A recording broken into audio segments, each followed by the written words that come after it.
the decisions. To my left are the officers who will help advise us, present the cases, and help us with technical issues. May I just, running through the agenda items, could I have any apologies for absence? Apologies from Councillor James Hosworth. Thank you. Any declarations of interest? Nope. Any other declarations? Nope. Are there any minutes to sign this evening? None. No minutes. Okay, thank you very much. Before we move on to the reports, just to mention we do have 23 cases, so some of these might go faster than others. I'll just say the running order for the first 6 cases where we have speakers, so anyone in the room tonight knows what they're listening out for. So we will start with King's Road, then Little Boltons, then Cornwall Gardens, Earl's Walk, Arundel Gardens, and then 50 Notting Hill Gate. So, if everyone's ready, I think we can start with King's Road, please.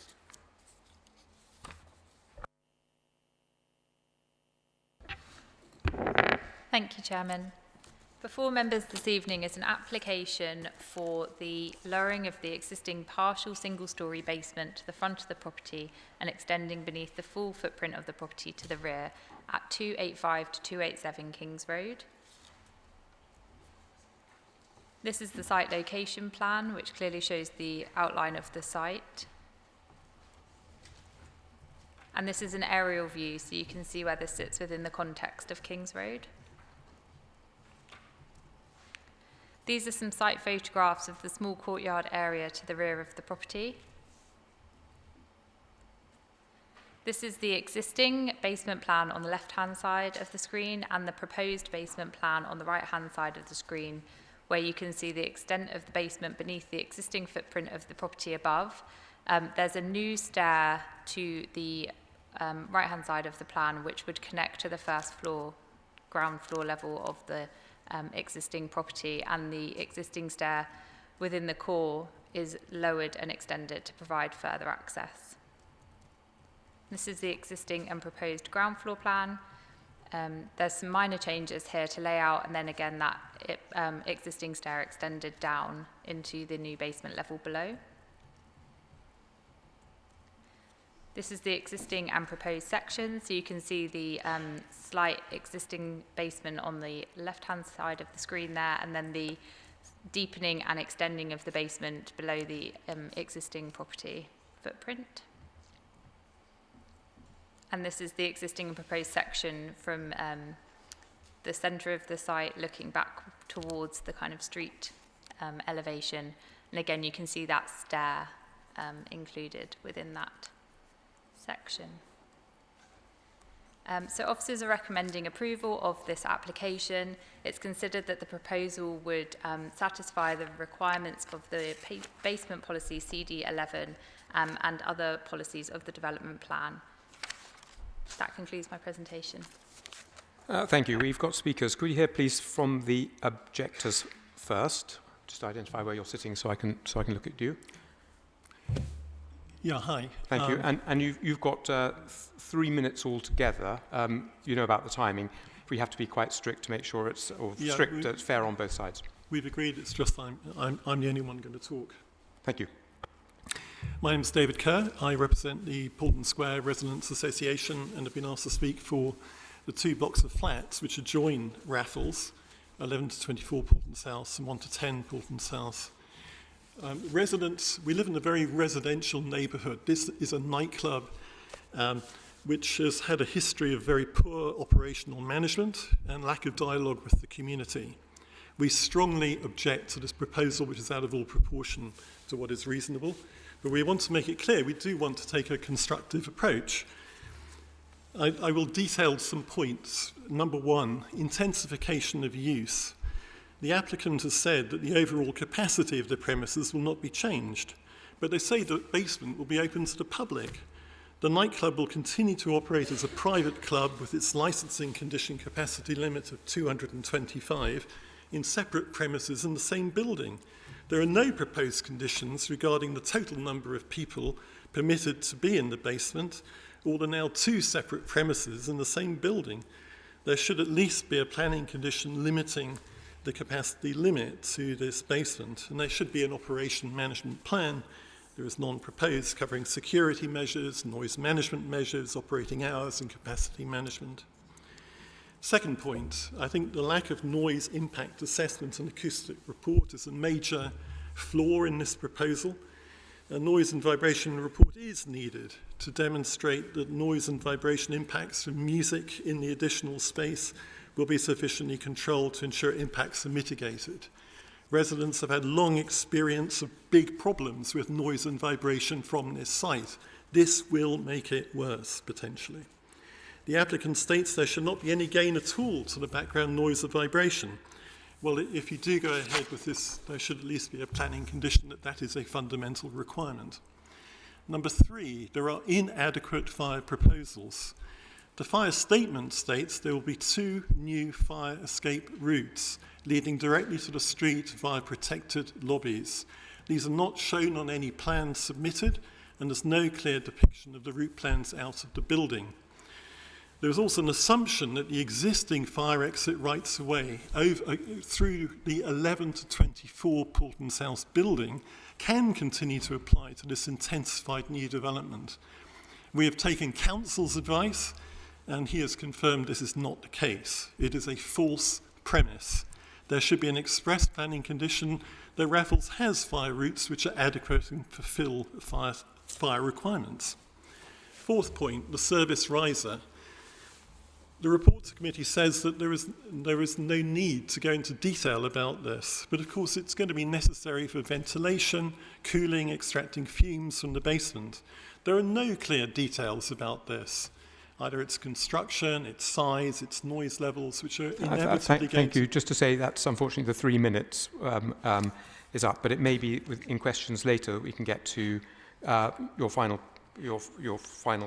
points, because I'm sure there'll be questions. There was one final point. Could I just make that? Yeah, just a few seconds. Yeah. Well, very quickly. The current basement area is approximately 2 meters high. You saw it on the section. The proposal is to dig this out considerably to over 4 meters. This is effectively a doubling of the size of this basement. At what point does this become a double-storey development, which is not permitted by policy CD11? Thank you. We'll definitely pick that up in the questions. Thank you very much. Now, can we hear from the applicant, please? I'm here, sir. And if you could, when you finish speaking, if you could just turn your microphones off, because they tend to cancel each other out. That'd be sure. It's just a button on your control. Thank you. I'm here. Okay, thank you. Thank you. Chair, members, thank you for the opportunity to speak this evening. I'm here on behalf of the Raffles Chelsea Limited, the applicant for the proposed basement works at 285 to 287 Kings Road. Raffles has been part of Chelsea's cultural and nightlife scene for over 50 years now. It is well known, a well-managed venue, and a valued local employer. This application is modest in scope. It simply seeks to deepen and extend the existing basement, a single story entirely beneath the basement footprint, with no change of use, no increase in capacity, and no change to the opening hours. Importantly, there are no significant external alterations, only a discrete service riser in the courtyard. No new plant or noise-generating equipment is proposed. The works are about improving the internal layout and accessibility, not intensifying operations. We understand that neighbours have concerns, but these are not borne out by the evidence or by the independent assessment by your officers. Their report confirms their proposal is fully compliant with the local plan and basement SPD, and that it will not result in material harm to amenity or the surrounding area. On the key matters raised, structural stability and drainage, these are addressed through a robust construction method statement signed off by a chartered structural engineer. Noise and construction impacts, these are managed through a draft construction traffic management plan considered considerate construction practices and SUDS measures. And in terms of fire safety, a full fire safety strategy is in place.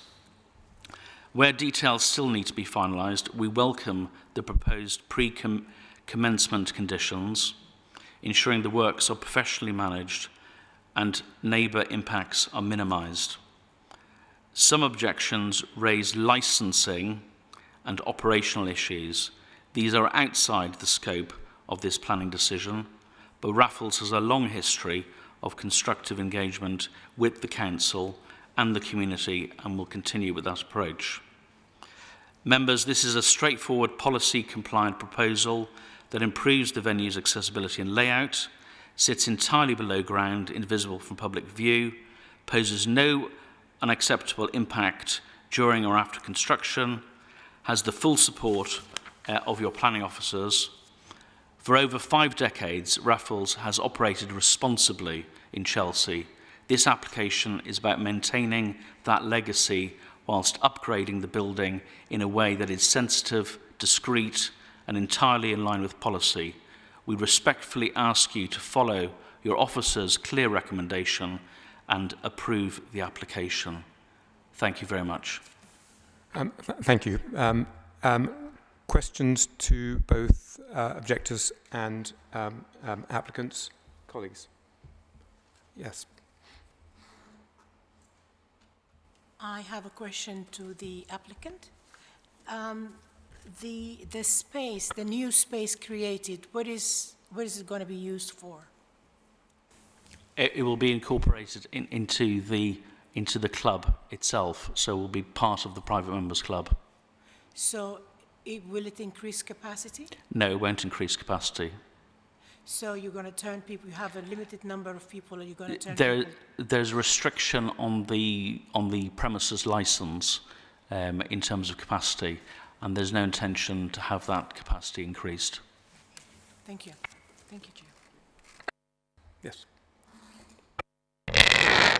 A question to the objector.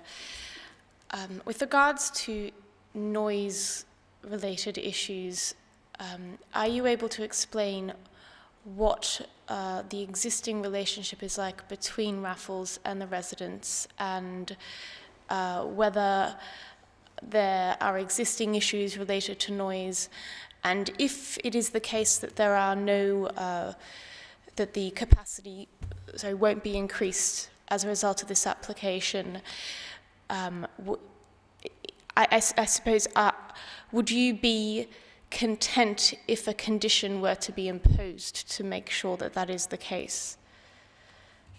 So I suppose the question is are you already unhappy with noise levels at Raffles?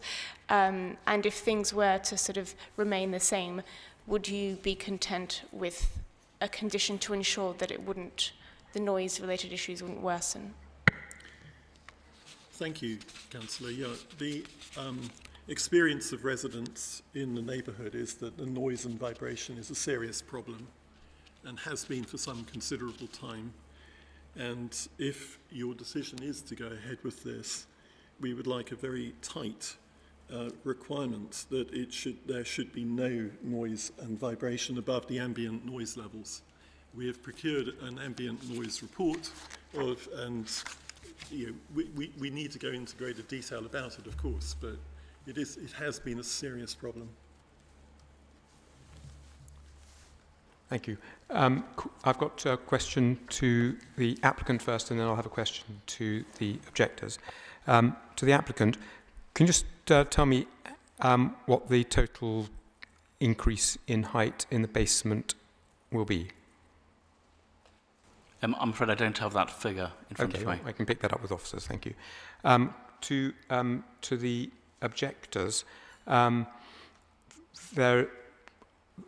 you've pointed out that there are a lot of details that you would normally expect to see in an application concerning traffic and highways, sort of presumably deliveries and collections of waste, management of people coming out of clubs, fire safety details, and particularly impact of noise and vibration, because any change to a building, particularly any increase in the size of the building is likely to change the dynamics of what's there. So is there anything, because you were sort of referring to these things, is there anything else that we should consider when we're either deciding whether this can be dealt with in a series of conditions, or whether whether we need more information in front of us to be able to follow through with a decision on this? Is there anything else that we should be bearing in mind in terms of controls? Thank you. Yes. I think that there are some details that can probably be addressed in terms of a condition. There are others that will need a lot of further work, and a lot more detail needs to be understood. The fire is a very good example of that, where we think there is inadequate fire exit capacity at the back of the building for exit from the basement, because there isn't a right-of-way over the 11 to 24 for that. It's a technical point, legal point, but frankly, more work is needed on the application. I think more detail is needed on the service riser. This is a new thing. You know, to build a substantial ventilation, cooling and extracting fumes, you know, we're told that there's no need for any new plant or equipment and we shouldn't worry about it. There are a lot of residents who are extremely worried about it. You know, we'd like to understand the technical details of this. Yeah, I mean, it's the sheer scale of the building in the basement that will also contribute to this, because it's an extremely high, if you look at the plans, it's going from 2 meters currently to 4 meters. That's an additional 2 meters down. That's a very, very high basement. Sounds like a double story to me. Thank you very much. Any further questions from colleagues? Okay, in which case we'll now move on to questions to officers. Would anyone like to go first? Councillor Idris. Thank you, Chair. I'm Sorry. going to nick part of your question, I think. Can the officers tell us what's the height of the basement now, and what's the extra height going to be? Yes. So currently the basement area underneath part of the building is 2.5 metres in height, approximately, and the approximate depth of the proposed basement would be 4 metres in depth across the full footprint of the building. So it's an increase of 1.5 metres in the space that's already got a basement and 4 metres in the areas that doesn't currently have basement. Okay. Then my second question is, don't we have a ban on double basements in this council? So the policy does prohibit double basements, but this would be considered a single-storey basement under the existing building. So 4 metres we would consider to be a single-storey height of a basement. But some would say it's a double basement by the back door. So a double basement's defined in that you could subdivide it and create 2 floors. There would be no reasonable way in that you could subdivide a 4-metre basement to provide 2 floors in this instance. Okay. My second question is, it says here in page 5, about the noise and increase in noise level. You don't expect you were told by the applicant that they don't expect the noise to increase. But realistically, if you have more space, even if your license currently, forbid you from having, more people, you might in the future have more people, then we'll have more noise. Wouldn't that be the case? Couldn't that happen? Because we can't really control what they might do in the future, can we? Absolutely, we have to assess the application that's in front of us today. That application comprises that there would be no changes operationally to the amount of people that would be using the space. The Principal Noise and Nuisance Officer has kind of confirmed this by not raising any concerns about the operational noise. There's no plant to be applied for, and the fact that the premises already operates as a late night club and is subject to kind of various licensing conditions, he would therefore have no objection to this application or comments to make at this time regarding noise. Yes, Councillor. Thank you. So just to clarify, could you be very clear about why no noise impact or acoustic report was required. Yes, absolutely. So we have very specific kind of local validation requirements in terms of noise reports, and they're normally surrounding things like change of use applications, or if new plant equipment or noise generating kind of equipment is being applied for. We wouldn't normally ask for them in situations like this, where an increase in size of a kind of a basement for a commercial premises. Okay, and so just to clarify again, forgive me, there is no change of use because currently the basement is used as a nightclub. And there are people that are in there in the early hours of the morning in that basement. Correct. So the site currently is in use as a private members club, and the conditions of the license allow kind of for music and the use of the premises for that use into the early hours of the morning, as you'd said. So there's no kind of change of use of the premises through this application. It's just an extension to the basement. I suppose my only concern is that obviously when you make something bigger, there'll be more people in the room, even if, you know, the entire building only fits a certain capacity. And I'm not sure, forgive me, I'm not sure what the hours of operation are, but I think given there are so many existing concerns that residents have over, and it is quite a residential area, over noise, that I would have thought that it would require, or it would be helpful to have some sort of noise impact or acoustic report submitted.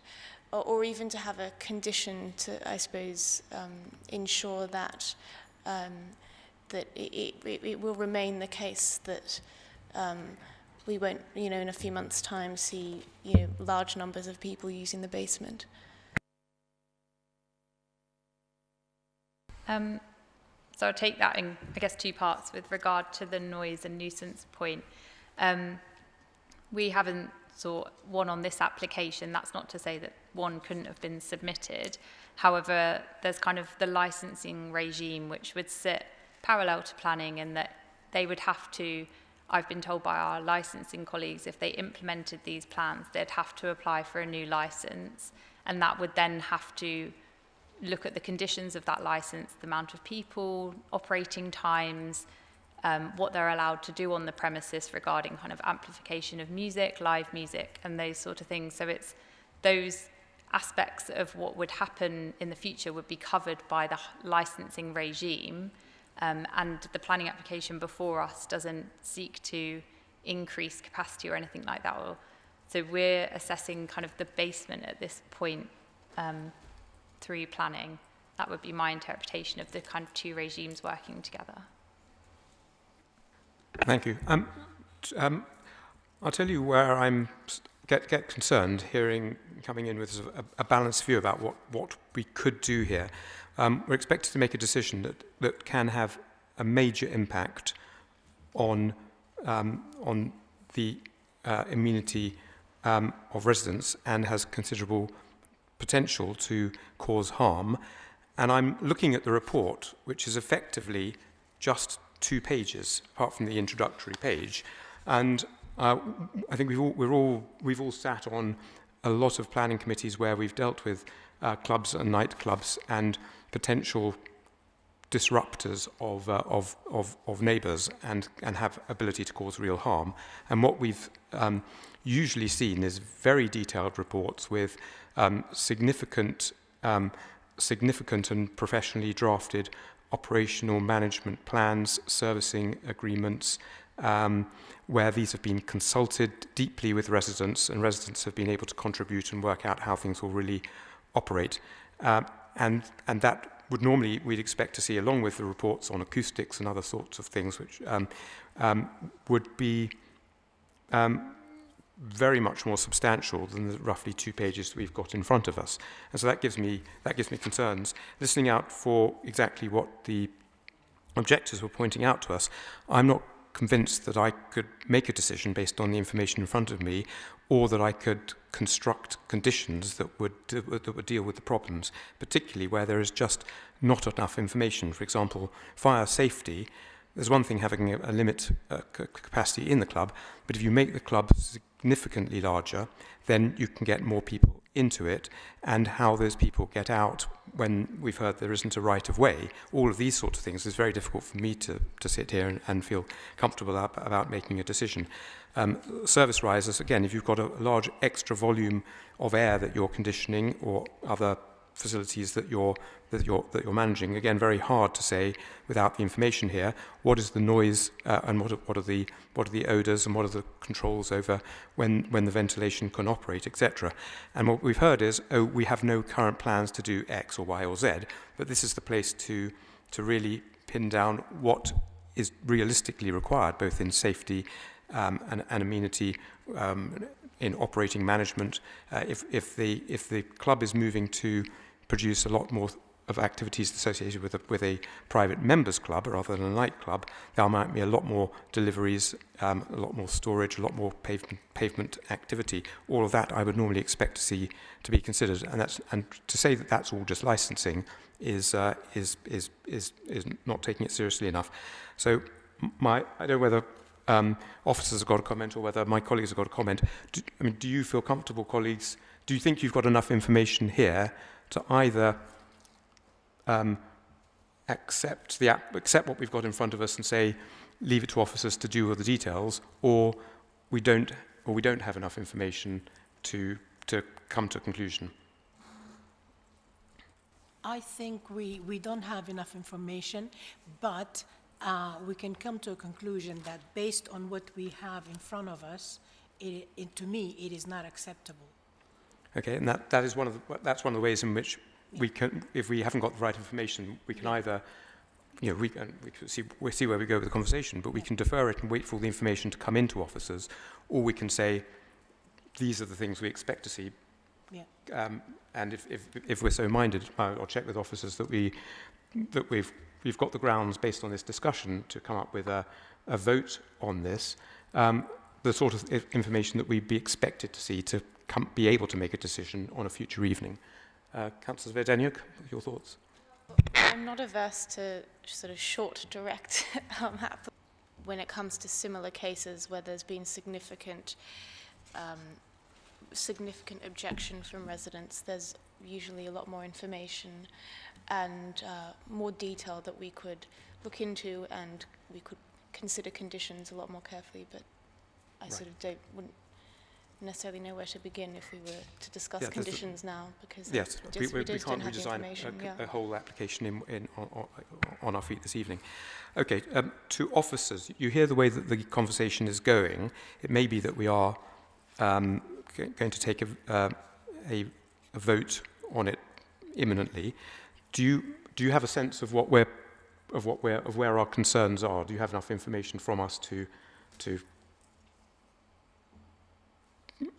understand why we think we can't why we think we don't have enough information to make a positive decision this evening? Yeah, so from what I've noted down from the discussion this evening, your main issues or lack of information that you have tonight to make a decision on would reflect kind of noise and impact to neighbouring residents from the enlargement of the site and the impact that may have.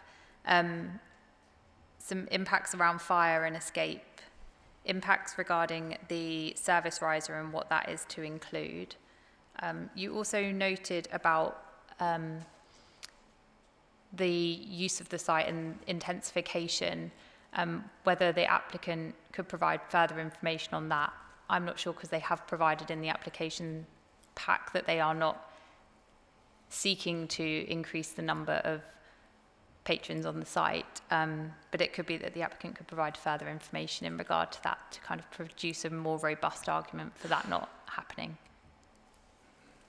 Thank you. I'd also add, I think I mentioned operating plans, because these do have use of pavement, highways, deliveries, collections, rubbish, staffing, etc.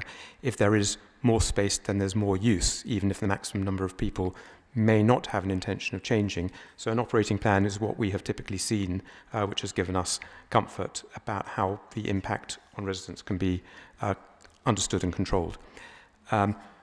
So with those thoughts in mind, I think we're ready to move to a vote. So the first bit of the vote is, can I see those in favour? Okay, yeah, yeah. Right. If you vote on the recommendation, then it will just be approved or refused. If you're thinking of deferring it for all this extra, these details that Jessica has said to you, and you also added the an operational management plan, which presumably would deal with things like hours of use and number of people that is allowed to be there. But if you want to defer, then it's best not to vote on the recommendation, but to propose and second a deferral for this extra information to be submitted, and then this application to come back to a future committee. So we bypass the recommendation in effect and go straight to a deferral. If that's, thank you. That's helpful to know. So we've got an option, which is rather than take a vote, we can decide if we want to defer for all of that information to go back to officers. Colleagues, your thoughts? I think deferring is passing the buck, and we are responsible of making a decision here, and I think we should make a decision, and if we refuse, we need to explain why we refused it, and put that as a reason, and if we accept it, then we accept it. Fair enough. Okay, I think that's fair. So I think I will move to a vote. Officer recommendation is to grant. We've had our own discussion about it. Can I see those in favour of granting? Okay, so on that basis, we now have to have a motion, I think, a motion to refuse. Yeah. Would someone like to propose a motion to refuse? Yes. Okay. Councillor Vedenia to refuse. So, and second, Councillor Idris. That's quite logical. So I now take a vote on the new motion, which is to refuse the application for the reasons discussed in detail and outlined by officers. Yes, please summarise our reasons, and then we can take the vote. So I think the summary to look for reasons for refusal would be kind of linking to what we covered just a second ago regarding the missing information. So you could look to refuse on insufficient information has been provided in regard to fire safety, so policy CD16. You could say that insufficient information has been provided to demonstrate that there would not be an impact in regard to noise and nuisance on neighbouring property and amenities, so CD9 policy.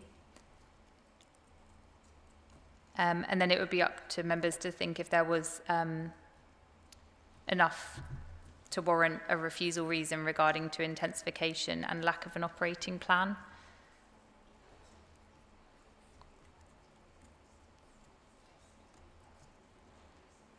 The operating plan as part of noise and nuisance. Yes. Yeah. Yeah, no, that covers it. And details of the service riser, which is the infrastructure that will be required, and noise reports around that. We don't have that information either.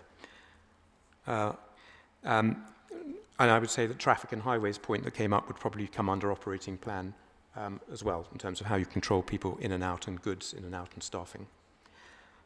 So that would be insufficient information, fire safety, noise and nuisance, which means operating plan, and the service riser element as well.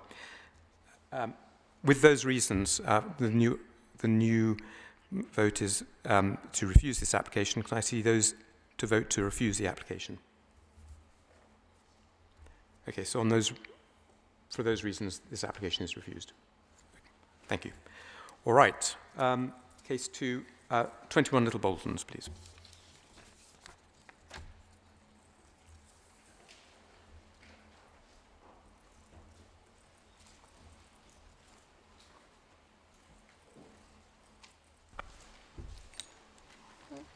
Thank you, Chair. Before you this evening is an application for the creation of a terrace, including new black painted railings, grey decking and insertion of French doors to the existing window position at the second and third floor flat of 21 The Little Boltons. Before you is a site location plan with the application site highlighted in red. This is an aerial view to show you the context of the application site.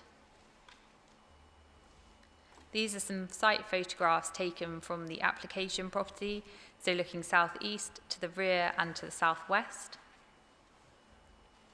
This is the existing plan showing the window and the flat roof. This is the existing rear elevation, the red dash box highlighting the application site and the existing roof situation of the property below. And again, this is an existing side elevation where you can clearly see that flat roof. This is an existing section which clearly shows where the window is currently located. This is the proposed plan showing the terrace area and the new timber French doors in place of the existing window. This is a proposed rear elevation which demonstrates the timber French doors and the metal balustrading. And this is the proposed side elevation, again showing that metal balustrading to the flat roof. That concludes my presentation. Thank you, Chairman. Thank you. So we've got Councillor Rossi and also objection Michael Hallows. So you've got 2 minutes for Councillor Rossi and 3 minutes for Michael Hallows. I'm just going to see where you are. Okay, right, okay, thank you. Do you need me to give you a timing or have you got control? It's just about, so I'll rush. Okay, thank you very much. Okay. Mr. Chairman, thank you. Before I start, could I just check that every member of the committee does have the addendum report in front of them with all of the photographs, please? Okay, yes, so we've got it on the desk, so please go ahead. Indeed. Thank you. Thank you. I'm representing the long-established residents. Sorry, were you going to... Yeah. Oh, I do apologise. Okay. We didn't rehearse. Okay. So, firstly, I'm concerned that the objections were not included in the pack, and I hope that the committee has been able to read them. There were 14. Secondly, I cannot see why officers can cast aside a condition, CR5, made by this very committee for good reasons some 5 years ago. The condition was not to allow a terrace on the extension roof. Whether Section 73 is mandatory or not, reasons have to be given for such a change. Section 6.14 of the report is palpable nonsense. The only change is the execution of the permission, which is why the condition was put on in the first place. As to overlooking, I have been in number 19, number 21 and number 23. I have been in the buildings, the garden and the terraces. Currently, there is no overlooking between the houses. Trust me, and anyone who visited would have to agree with me.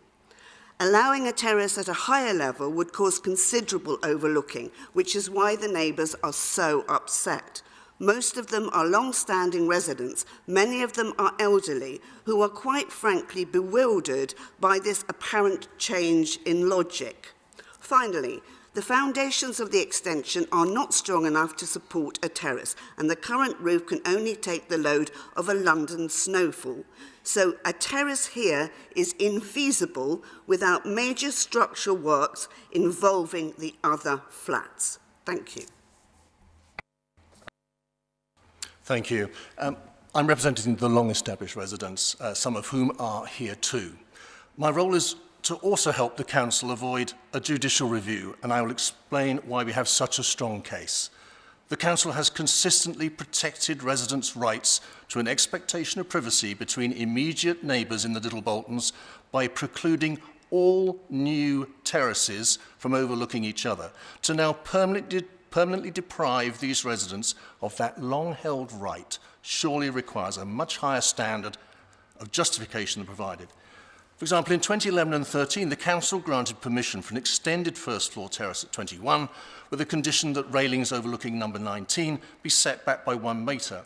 We've shown in your pack that to only set the railings back by half that provides no material improvement to the extreme levels of unprecedented overlooking. In 2020, the Council imposed a planning condition on number 21, explicitly precluding this second floor terrace. The reason, policy CL5 in the local plan, to protect neighbours on both sides from overlooking and disturbance. In 2024, the Council did this too at number 15, ruling out a first floor terrace for the very same reason. Given these clear and extant precedents, the report falls short of justifying, property by property, why you should overrule them, especially when this committee gave very careful consideration before imposing each condition to prevent overlooking between neighbours in Little Boltons. The applicant has not provided you with any grounds to change them. The case officer's report sadly misrepresents the facts. Her statements in the responses to living conditions are not correct. No rear windows at 21 directly overlook the terrace at 23. None look directly into the dining room at number 19, and none look directly down on the terrace of 21. Her statement then that the views from the proposed roof terrace would not be significantly more harmful than the views from the existing rear windows at second floor at number 21 is just not true. The proposal will cause significant material harm to the neighbours on both sides from the extreme proximity of the unprecedented overlooking, as clearly shown in our photographs. Finally, all the drawings you have been shown tonight are not correct. As our photograph shows, the proposed railings on the left cannot be moved back by 500 millimetres because the actual gap available between the window reveal and parapet is only 90. The proposal is not technically feasible. Given all these critical points, which give favourable strength to our case, I hope, we urge you, please, to refuse the application. Thank you so much for listening. Thank you very much. Could you hear now from the agent, Mr. King? Could you say where you are? Yes. Okay, thank you. So I firmly believe in the principle introducing the roof terrace at number 21 is acceptable. And I usually have a checklist for such terraces, whether I am willing to propose them. This one, I think, is in an area I've never actually, I looked out of the window and I counted in excess of 12 terraces which had an impact, i.e. if I could see them, they could see me. In terms of the closer ones, there is one at number 21 at the lower level. This is on top of a extension that was built at the ground floor. It looks over the garden. It's undeniable it overlooks the garden. It's adjacent to another one at number 23 that look at each other. To the left of the property, at the higher level, there's a Juliet balcony at number 19 that overlooks the garden, their garden, our terrace. There's a pair of terraces at 15 to 17 that were granted in the last few years and is now newly built. I then look at whether the rear facade is already overlooked. Well, it's overlooked by many properties, including number 1 Redcliffe, which is adjacent to it, has sideway windows into it, looks directly onto 23 and 21. The rears of a Harcourt Terrace, I counted perhaps 6, 7 from there that look onto 21. If I can see them, they can see me. Does the host property overlook itself? As we said, Mr. Hallow's flat itself has a terrace which was built on the extension of the ground floor. It overlooks the garden, it overlooks the other terrace. The windows in my client's flat are 500 off the floor, so knee level. They're 1,800 high, so they're 2.3 in total. My eyesight was in the middle of that. If I lifted the window, it's the same as the terrace. I can see the gardens of 21.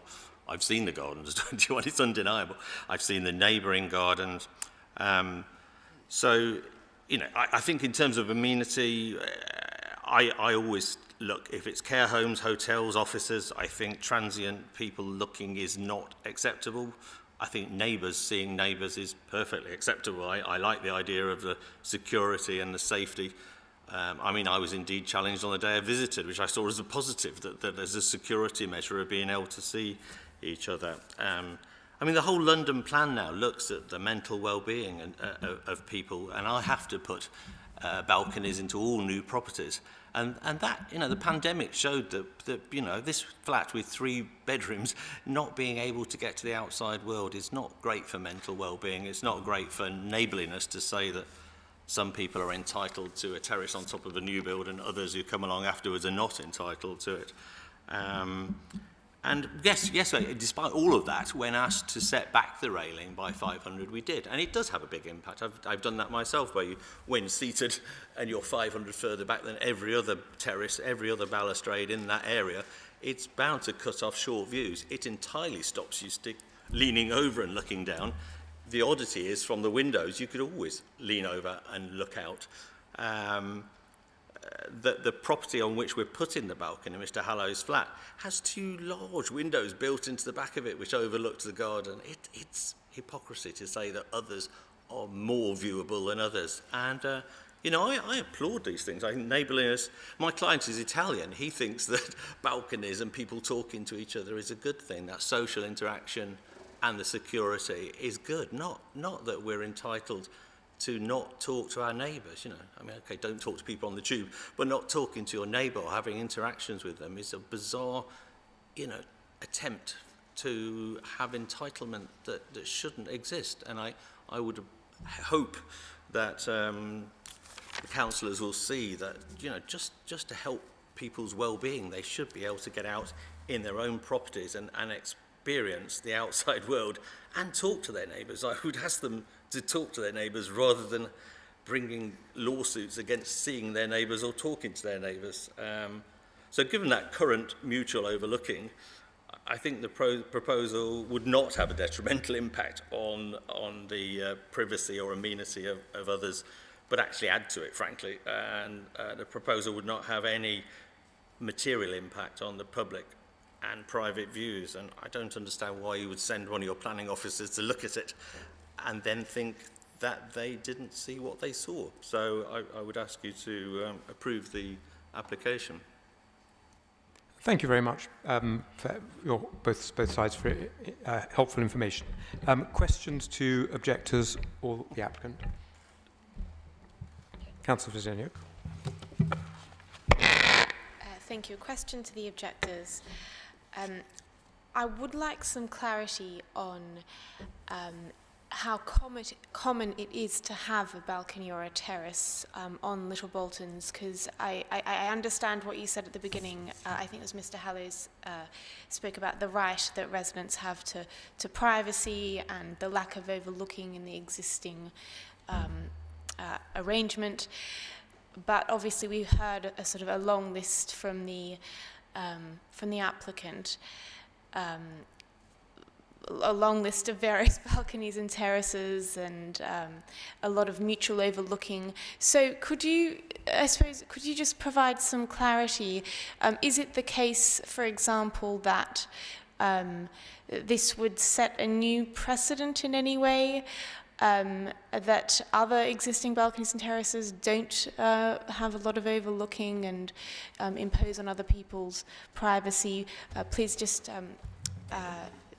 provide some clarity. Thank you. Thank you for your question. This is extreme, unprecedented overlooking from 4 metres above private spaces. Historically, the street was built in 1890. Every house had a first floor terrace. Over time, more have been built, but this council has precluded every single terrace that is new that overlooks a neighbour on either side. Harcourt Terrace, Redcliffe Square are completely irrelevant. It has always been this council's position to preclude any new terrace that overlooks an immediate neighbour on either side. It happened at my property, number 21, in 2020, And this committee carefully considered that condition, the same as this committee carefully considered the condition in 2024 to preclude a first floor terrace at number 15 that was a new addition. So that's our position as long-standing residents. Can I also just add something? I think the point is, what is different is the extension at number 21 was only allowed and built on the condition that there would be no terrace there. So what I'm saying is what has changed, and the answer to that is nothing. So, you know, you can, if you grant this, you're saying that the previous condition was wrong because nothing has changed. And as far as Redcliffe Gardens, you'd need binoculars, you know, and Harcourt Terrace, they are way, way away. And the actual terraces, and I don't think anyone, an officer has been down for a site visit, but she has not visited the objectors, she has not been in their gardens, she has not been on their terraces, so she's only really seen one side of it. And I have not been in the applicant's flat because obviously I wasn't allowed to, but I'm saying that anyone who came and had a look in the way that I did would see the same thing. And then you have to go back to the condition of 5 years ago, and now nothing's changed, so why should that condition be removed? How long ago was that condition put in place for the previous application? March the 6th, 2020. The one at number 15, March the 28th, 2024. Councillor Istris. My question is to Councillor Rossi. You said you visited the properties and you could see from where you are the if there is an overlooking. Was there clear overlooking expected? Was this is this Okay, from the what I proposed saw property? Sorry, the proposed property, is it the highest? Is it higher than the existing properties, or is it? Yes, Yeah. and I'll answer you. If you go to number 19, there was a picture of it, and the lady who lives there has a dining room, and over the dining room is a glass sort of roof. So that new terrace looks directly into that and onto her garden. So what I would say is the other terraces do not look into each other. You can't see the people next door. As far as the extension, yes, there are windows. They're not the original windows because it's an extension, but they're the same as the original windows, just slightly further out. And yes, you can see a bit of garden. But the difference between a window and a terrace is you have to stand at the window and look, whereas if you have half a dozen people on a terrace, they had a wide panoramic view of all the properties nearby. Okay, thank you very much. Should we move to questions to officers now? Okay, who'd like to go first? I would Councillor like to- Idris. Following on from this discussion, can you confirm or explain to me why similar application was refused in 2020, but this one is not? I mean, is approved. Yeah, so the application in 2020 was a variation of an application from 2018. And at that time, no roof terrace was proposed. So it was more of a prevention rather than an assessment over the roof terrace. I think I got that right. unless Lisa Prevention wants from to- what? Prevention as in prevention from overseeing and overlooking? Sorry, Councillor, it's probably better if I answer that question. So where we have applications for extensions above ground level, particularly for, well, if a roof terrace isn't proposed, we do generally put this condition on. It just ensures that we have control over roof terraces in the future. Now, obviously, if a roof terrace was included, we'd assess it and make a decision whether or not it was appropriate. But in this instance, it didn't form part of the earlier application, so the case officer thought that it was appropriate to restrict it so that actually if the applicant then changed their mind in the future, they would have to come in for planning permission. So the use of that condition in and of itself doesn't restrict or preclude a roof terrace in the future. It simply says you're going to need planning permission, you'll need to make that application and we'll assess it at that time. Thank you. That's very helpful because we've seen this as a standard condition at committees that we've sat on and actually have not seen it debated. So it doesn't mean that something has been assessed to be harmful from cases that we've seen before. And we're hearing it's the same in this one. This is the application to say what is the harm. And so I was just I did want to pick one thing up with officers. We heard from the objector that there was a right not to be overlooked and disturbed that seemed to be very particular to this this address or this block of houses. But I'm not aware that there's something particular applying here. Overall, this is a borough policy in terms of assessing the harm from outside space versus the benefit to amenity. That's correct. There's no specific policy covering this specific address or area. CD9, living conditions, requires us to ensure good living conditions for occupants of new existing neighbouring buildings are maintained. That requires us to take into account prevailing characteristics of the area, but then also, as you said, require us to ensure reasonable visual privacy for occupants is maintained. Any other questions? Yep. Sorry, but doesn't that the objection is it's going against the characteristic of the area? I get the feeling the objectors are saying the characteristic of the area is we don't have terraces at this height.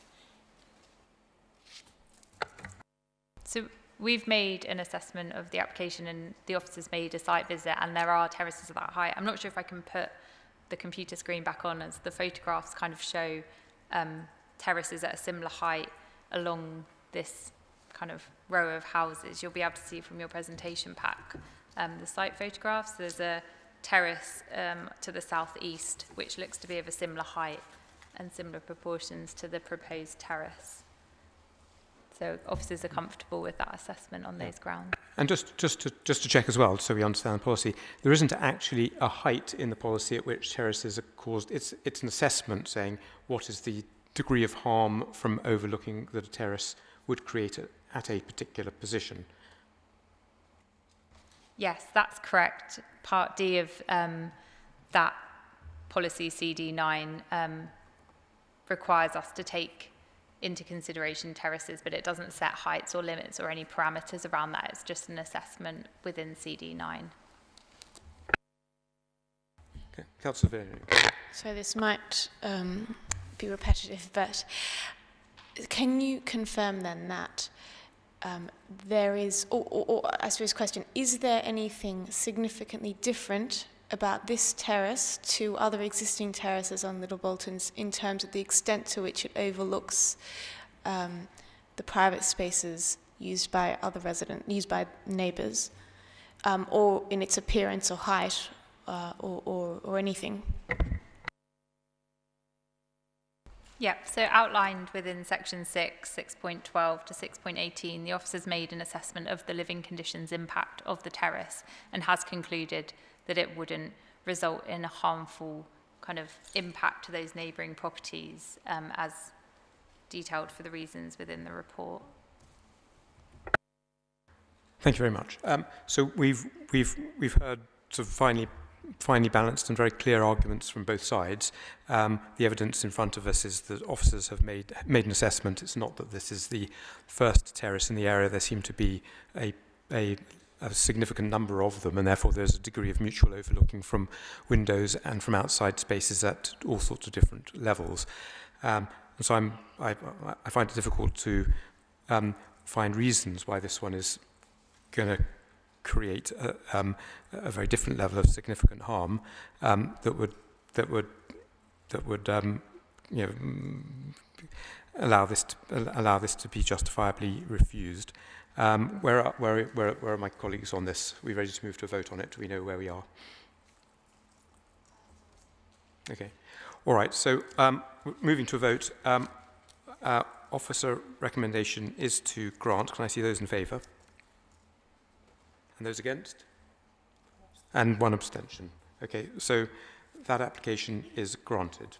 Thank you for both sides for very clear explanations, and hopefully this will turn out. Next case is Cornwall Gardens, please.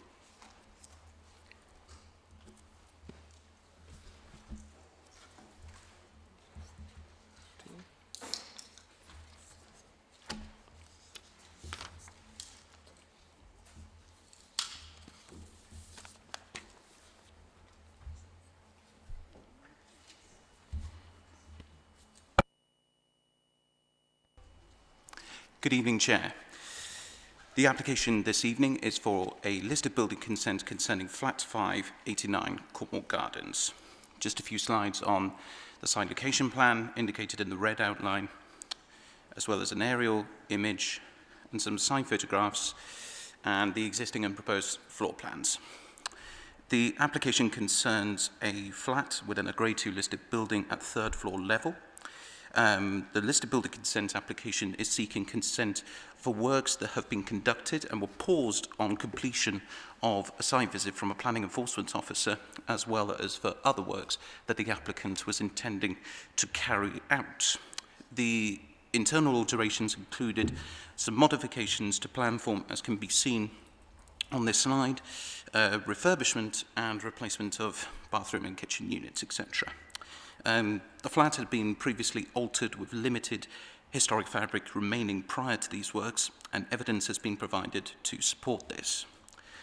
The historic floor plan largely survives, and the proposals would continue to preserve this. Conditions have been included for this listed building consent to secure the detailing of flooring, doors, and other elements. The proposals preserve the significance of the listed building and the floor level where this flat resides. 4 objections have been received discussing the works prior to the consent being sought, the monitoring of the works, and the way that these works can be carried out. Lots of areas of the objections are surrounding the interactions between the applicant and neighbouring flats, and are considered to be civil matters in this regard. The recommendation is to grant this particular listed building consent with the recommendations and the informatives. And I just forgot to mention right at the beginning, Chairman, to draw members' attention to the addendum report, which includes the inclusion of a third informative for this listed building consent in relation to Code of Construction. And that concludes my presentation. Thank you very much. Could we hear, please, from the objectors? I can see you over there. Thank you. Hi. Yeah. You've got 3 minutes together. Thank you, councillors. So I live in the flat above, and I do have serious concerns that proceeding without any accountability on behalf of the owner of flat 5 does bring serious risk to both the occupants and the structural safety of the building. Whilst the application stipulates that work is internal, the work done to date has resulted in an adjoining wall to my flat being removed, creating a hole and exposing my electrics, drilling into the building so forcefully that items fell from my shelves and plaster around my windows fell off, causing a large portion of the ceiling in the flat below flat 5 to collapse, creating a hole between the 2 flats, and causing a dust explosion so severe it set off alarms in the entire building and created a long-lasting hostile environment in which I had to live as someone who works from home. I do not have any faith that the builders are competent, and I do believe that further serious harm will be caused. The council's statement says it would not be reasonable or necessary for these works to be supervised, but I feel it would absolutely be reasonable to request additional accountability given the multiple examples of serious damage to date. It is my request that the builders be held accountable with periodic supervision and assessment from the council to ensure that we and the building remain safe. Thank you. Thank you. In addition to reinforcing the concerns that have been raised by Stella, I would like to raise a few more points around the process of this retrospective planning application and the level of delays that have been incurred. The date of the start of works is misleadingly stated by the leasehold owners as the 6th of January 2025, which is clearly incorrect since we had already been in correspondence with RBKC since late October 2024 on these unauthorised works, which had already caused damage, as we discussed and minuted at our House AGM in August, a year ago. Our managing agent, Nigel Cross at TPS Estates, first contacted RBKC regarding damage caused by Flat 5 works, the huge hole in the ceiling in Flat 4, on the 29th of October 2024. However, despite frequent chasing of various RBKC staff from our side, a visit to Flat 5 by RBKC did not take place until March 2025, a delay of well over 4 months, at which point the works were finally stopped in a letter from Matthew Evans, the 11th of March. We feel this is unacceptably slow, as the building work made the lives of other residents of 89 Cornwall Gardens a misery, with noise and dust, as we've already heard. And most worryingly, given the damage inflicted on neighbouring flats, we have no confidence in the competence of the builders carrying out the work in Flat 5. We realise that this retrospective application is now likely to be granted. However, based on track record to date, we have no confidence that this will be done to a good standard without jeopardising the fabric of the building. We would therefore request to RBKC that the works be monitored to ensure an acceptable standard of work quality, as well as being done with some consideration towards existing flat owners and residents. We also note that there has been considerable damage done to the common parts, which we would expect Flat 5 to pay for redecoration and repairs. Thank you for your attention. Thank you very much. Unfortunately, we don't have the applicant with us, so we go straight to questions to the objectors. May I start with one, actually? This is very unusual to get involved in a case where this much aggravation and harm has been caused to nearby residents to this site at this stage already, and only getting to a planning application committee now. I'm noting your point that it's not so much now the actual form of change from the listed building, but what can the council do to prevent further harm, given the very what we've heard, very poor track record of this particular owner and their contractors. So we do have something that I can discuss with my colleagues, which is how we can ask the council to become involved using the Code of Construction Practice in this particular case, and we can explore that. But I'm just understanding that it's the control of it from a council point of view, given it's a listed building, that's of particular concern. Questions from colleagues? Yeah, I just had a question about what has been done to fix the existing damage that you experienced last year and earlier this year, or has anything been done? Have you had any help from the council or the owner of the flat? In terms of removal of my party wall, there is promise to make good and also trade for clearing up my electrics, for example, which I did not request and I do not need. For the hole through to Flat 4, this has of course been fixed due to the severity and safety, although it did result in the tenants having to move out, and there was of course serious concern that had someone been in the building and the ceiling collapsed, that it could cause serious injury, if not worse. For other items such as the extreme dust, I was sent an email saying that building works can be frustrating and that some interference is expected, to which I would respond that this far exceeds what would be a reasonable amount of dust and destruction. So this is the retrospective application. How much is left? How much was done and what's left to be done? To my knowledge, seen from the photos that you showed before, the sort of gutting of the property there hasn't been any subsequent build, so I'm unclear if the gutting is completed or if further gutting of the fabric is required. I'm asking because if we're going to ask officers to monitor, we need to know how much is left to be monitored. I think our understanding is that there is still some considerable work to be done, although obviously an enormous amount has been done prior to making the application. Thank you very much. Okay, we go to questions to officers.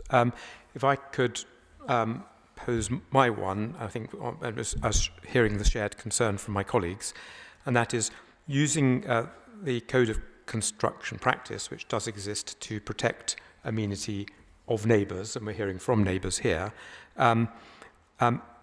if we were minded to condition the Code of Construction Practice to be made applicable to this because of the amount of harm that has so far been found, so far been experienced, do officers have a way that this could operate? So I would respond to that, Chair, with the fact that these works are considering internal alterations. For example, they're not regarding the windows, say, of this listed building. And so therefore, under the Code of Construction Practice that RBKC has, it's most appropriate that the level of Code of Construction is for Category 3, which it is in relation to interior works. Now, in that regard, with the consideration that is recommended that it's under Category 3, that it's included as an informative rather than as a condition. It would, I don't know off the top of my head, but I think that from that perspective for Category 2, not only does it have to impact external works, but significant external works for it to be included as a condition. And because the proposed works under this listed building consent do not propose that, then the only suggestion that I can give is that it can be done as an informative. Yeah. I hear you, but I'm also conscious of the fact that the applicant, who's not here to provide further information to us, has gone ahead with very significant works without telling anyone, whether it's nearby residents or the listed building team at the council, what they're planning to do. And so, in the absence of seeing a strict schedule of works, it may be that they do have plans to go on and make external alterations. Maybe there are flues for objects. Maybe there are replacement windows. Maybe there's some sort of terrace or balcony. As we heard from the last case, people might be doing that as well. So my thought would be, would it be possible to condition the Code of Construction Practice to apply, and then delegate to officers to get very, very clear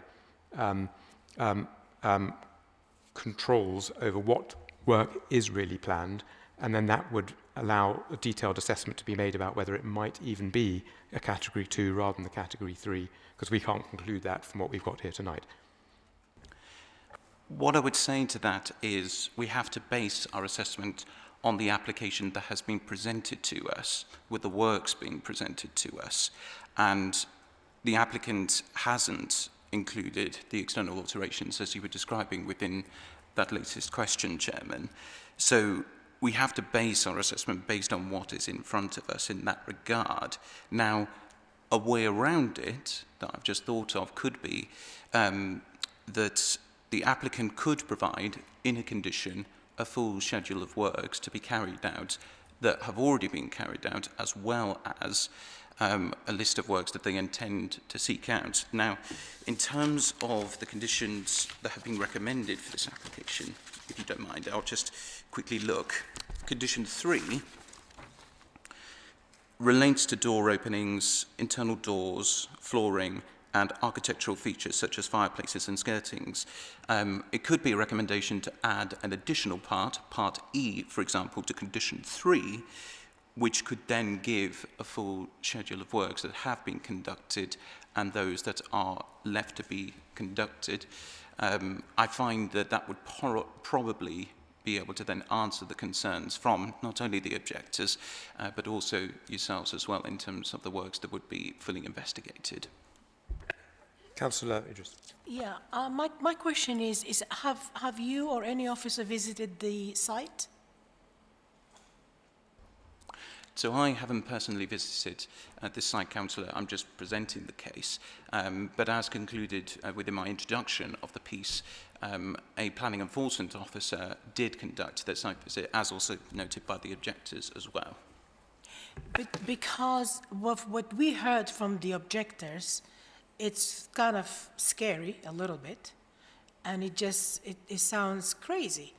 I would assume someone from the planning department would like to see how crazy things are. So applicants obviously can seek retrospective permission in that regard, but obviously it carries its own risk in that regard as to how the quality of the works would be conducted in that regard. However, they are entitled to do this from that perspective, and obviously the applicant has put forward this particular listed building consent to not only seek listed building consent for the works that have been conducted, but also the other elements that they wish to finish the works with. So by ensuring the quality of the finished works for the listed building consent, the suggested condition for condition 3 has been put forward associated with this listed building consent, as well as my suggestion for an additional part of Part E for the full schedule of works, if members were to deem that acceptable. Yes, I think that sounds sensible for the condition to require both the schedule of what they say they've done and of exactly what's to come. Because that would give officers a chance to assess and agree with the applicant what level of code of construction could apply, because we just don't have enough information here to know that it's only going to be internal and not harmful, and they're not here to add further information to us. Do you think that's workable? I'm looking to my colleagues on to the left. Yeah, if I could just so that I understand. So a couple of things. We have an informative at the moment, as you know, which says that the code should be followed. The relevant policy in the local plan is GB7, and paragraph 4.77 at the bottom of that does say compliance with the code is also required for smaller scale projects such as internal refurbishment works using the Control of Pollution Act 1974. So what the informative then goes on to say is that we have powers as a council to take action, even if we don't have the Code of Construction Practice condition. As a council, if we receive notice, whether it's from neighbours or we just notice ourselves that works are not being properly managed, then we have powers under the Control of Pollution Act 1974 to take action. I think in asking for a schedule of works, if you are to approve the application tonight with that condition, what it doesn't allow you to do is then add a code condition on later on down the line, because there is no application to do that. So the two options available for you this evening is you could take a view that the works do not fall within category 3, that they are in fact category 2. Category 1 is reserved for very large scale major works, and that the Code of Construction Practice condition would apply. What you would be doing, as it's a pre-commencement condition, it requires the agreement of the applicant before it can be applied, so you'd have to then delegate to officers to go away, agree that with the applicant, apply the condition, and then issue the permission. Or you could take a view that you will add a schedule of works condition on, so that we have that information anyway, and that you are then satisfied that the informative that's already on is already recommended would be sufficient, because we do have powers under different legislation. Thank you. So, colleagues, there's two new things that we've not often seen before, but it seems that if we think, we've asked by officers, if we think that the degree of intervention in the building that we've sort of seen already and may continue could potentially form category 2 level of work because of its amount of harm, then we can ask officers, if we so vote for it, to require a code of construction practice to apply as a condition rather than just as an informative for category 3. And that would mean that that officers would then need to get agreement from the applicant that they agree to all of those terms, and if the applicant didn't agree, then the permission couldn't go ahead. Is that right?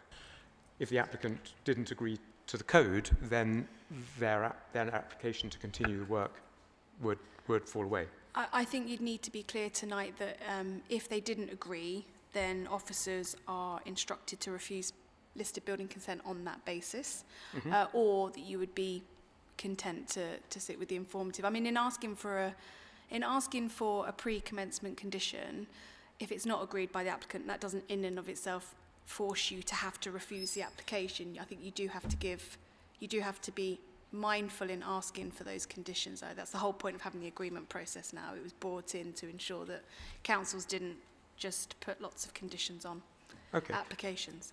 So I think you could probably come up with a form of words that would help us get a clear condition that would say, and if my colleagues are so minded, is to say that the Code of Construction Practice does apply, and that the applicant will need to agree that, and in the absence of an agreement from the applicant, then this consent for listed building consent is refused. That's, I think, what you're saying the wording should be. That is an option available to you. So if you wanted to do that, you would just need to make that clear in taking your vote. Do we want that to do that? Yeah. Okay. So with that, and the details of the wordings to be left for officers to come up to make sure it's as tight as you need it to be. Thankfully, we have a standard. You have a standard? Even better, right. Okay, so using the standard condition for that. So if agreed, officers grant planning permission, and if the agreement is not forthcoming, then it's refused. That's what we want, I think, yes. Okay. Can I just double check? In addition to that, would you still, with the suggestion that I made earlier for adding an additional part to condition 3 for the schedule of works, would you also want that to be included for the applicant to provide? I just wanted to double check with the... I'm just looking, I mean, it sounds attractive, but I'm just looking to officers to say, is that something that would be a contradiction to, because it goes beyond... I don't think it's a contradiction. I think we just need to be careful that obviously the applicant has put forward an application this evening which should be clear enough for members this evening to take a view on. You are making a decision on before you. If you had any doubt as to the extent of works, my advice would be that you defer the application to seek the schedule of works in advance of making a decision. That would be my advice to you. You can take a different course of action, but that's my advice. Right. I mean, based on what you're saying, I think we looked like we wanted the Code of Construction Practice, and we wanted officers to be able to get the agreement to that. If not, then the application would itself be refused, and therefore, on that basis, we would drop the requirement for the suggestion to the schedule. A good one as it is. We've got two valid options here. Okay. All right. So on the basis of that discussion, very helpful, thank you. And you've got the standard condition. The officer recommendation is to grant, but subject to the condition that a Code of Construction Practice would be put on, and if that is not agreed, then the application would be, by officers, refused. So all in favour of granting this application, but with that condition that we've discussed. Can I see hands, please? Those in favour of granting? Okay, granting with that condition. Thank you very much. I'm sure for applicants that might have been, not for applicants, for objectors that might have been a bit confusing, but I'm sure you can check back with officers how we think this can best control the situation you find yourselves in. But thank you for your presentation this evening. Thank you very much. Thank you. Okay, 29 Earls Walk, please.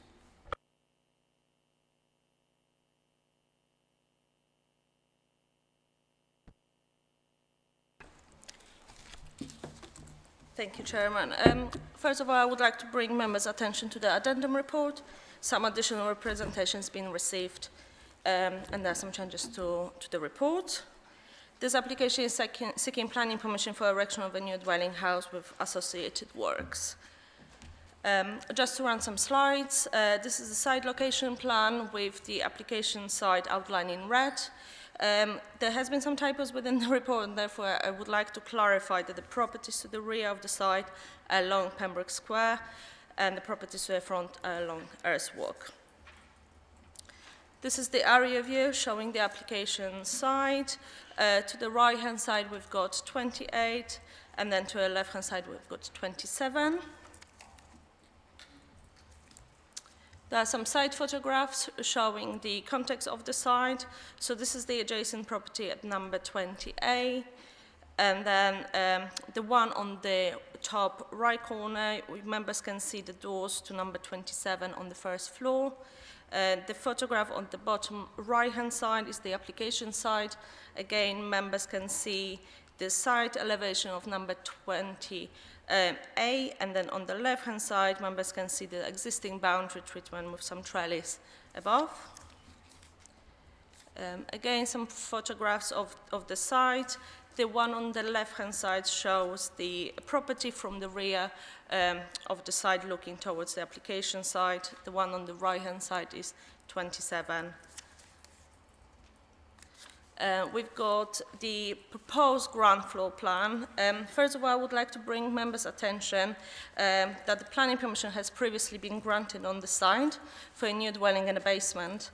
The purple line that members will see along my presentation shows the previously granted scheme.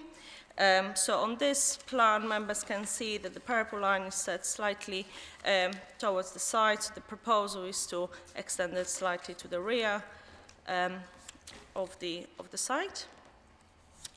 Again, this is the first floor plan. Members can see, hopefully, the little purple line going around. Again, that was what previously been granted on site. Here we've got the proposed front elevation, proposed rear elevation. Again, the purple line shows the previously granted scheme. Here we've got proposed side elevation, another side elevation. Here are some sections. As mentioned previously, the planning permission was granted previously for a basement. You can see the outline of previously granted scheme and the taller roof extension. I would also like to draw members' attention to the two side windows, which you can see here on the section. Those are along 27 Earthwalk. And another visual showing the proposed scheme and the adjacent properties and the windows.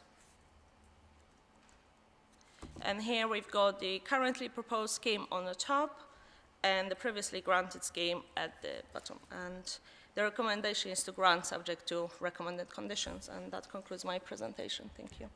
Thank you very much. Could we hear, please, first from the objectors? We've got Tim Honor and Timothy Bolton. Thank you very much. So you've got 3 minutes shared. Thank you. Good evening. My name is Tim Bolton. I'm speaking on behalf of Tim Honor, who's the owner at number 27 Earls Walk, and certainly some other residents of the area. I spoke at the previous planning application in 2023, where we commented on the structure, and it's still going to be overbearing at 6 metres tall, despite now being only 2 stories compared to the 4 stories that were originally granted. So that extra metre of height seems unnecessary. It just creates air within the space, and it seems that rather than redesign the property, they just went with something that had been granted previously. That's going to particularly affect pedestrians in Earls Walk, as that's heavily used as a pedestrian area. 20A Pembroke Square is intended as a bookend, as is number 3 Earls Walk, at the other end of the street.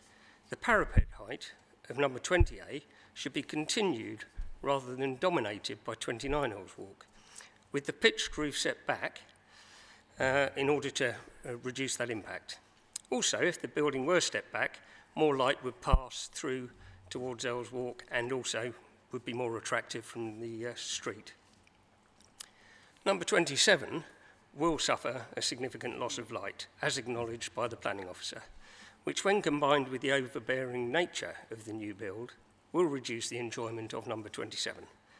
The additional 120 millimetres added by this application over the last application adds very little to the new build, but it will rob further light from 27 Earls Walk, particularly those side windows, which you could see from the drawings. The rear 120 millimetres now sticks out and obscures that side window, albeit there's a gap, although the measurements aren't properly put on the drawing, so it's difficult to gauge exactly how, but they will obscure that side window. It seems a slightly bizarre design. There's also a bike store shown on the new planning application, but with no measurements.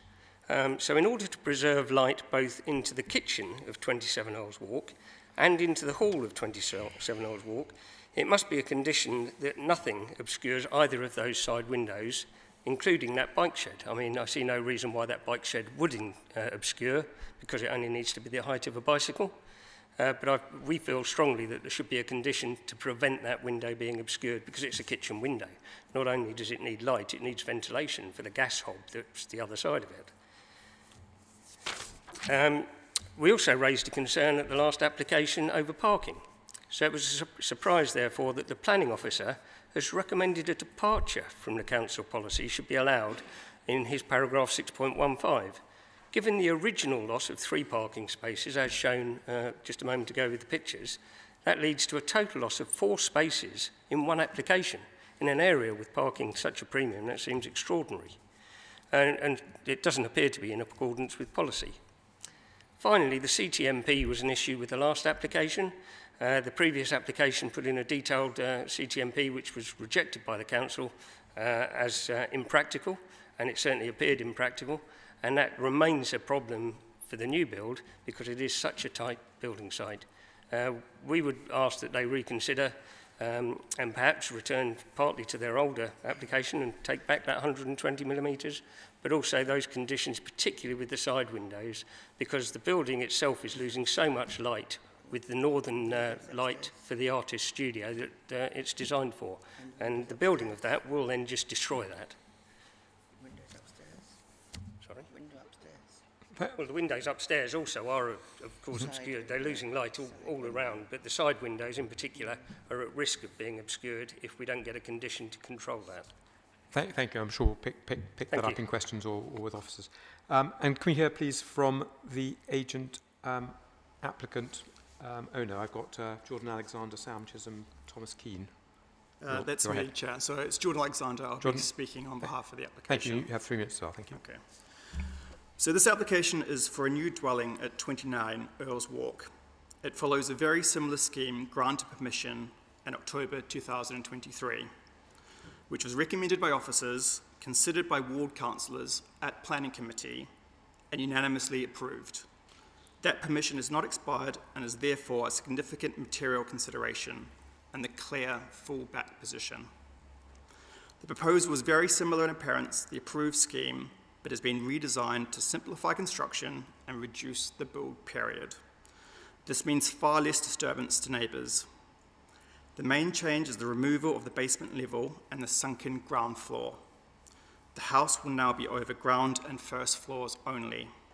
It has the same overall height and bulk as before, aside from a very small rear projection increase of about 120 millimetres.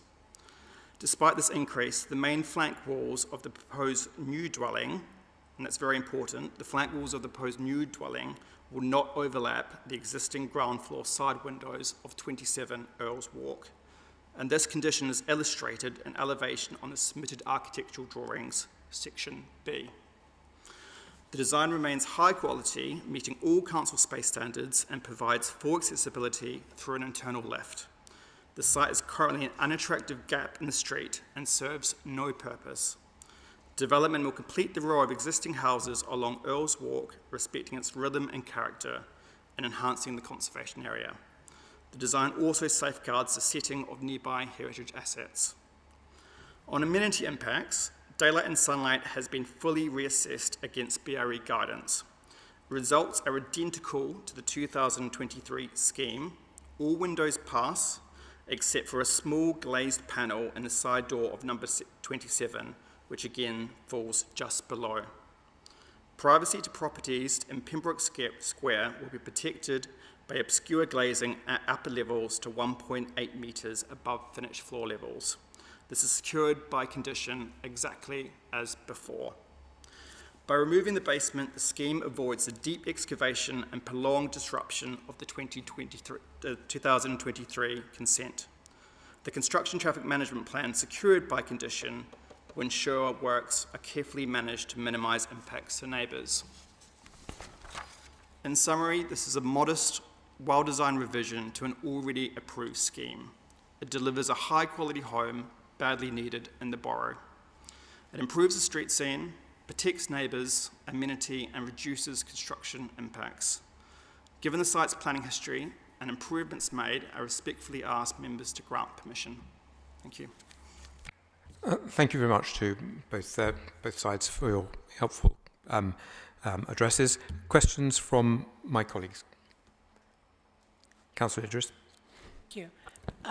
My question is to the objectors.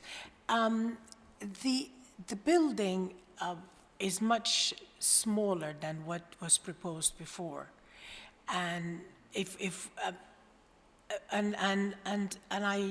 feel it's an improvement to what exists right now. So, what will be one condition on one something we can add to make it acceptable for you? So I would say that actually externally the building is slightly bigger because the bit that's been removed is underground. So what you see is slightly bigger, but crucially they talk about the 120 millimetres. That's built across a window. Admittedly, there's a distance between that window and but they've extended in front of a window. I mean, it just seems, I don't know, I don't understand why you would do that. They've added 120 millimetres in front of a window. It just seems extraordinary.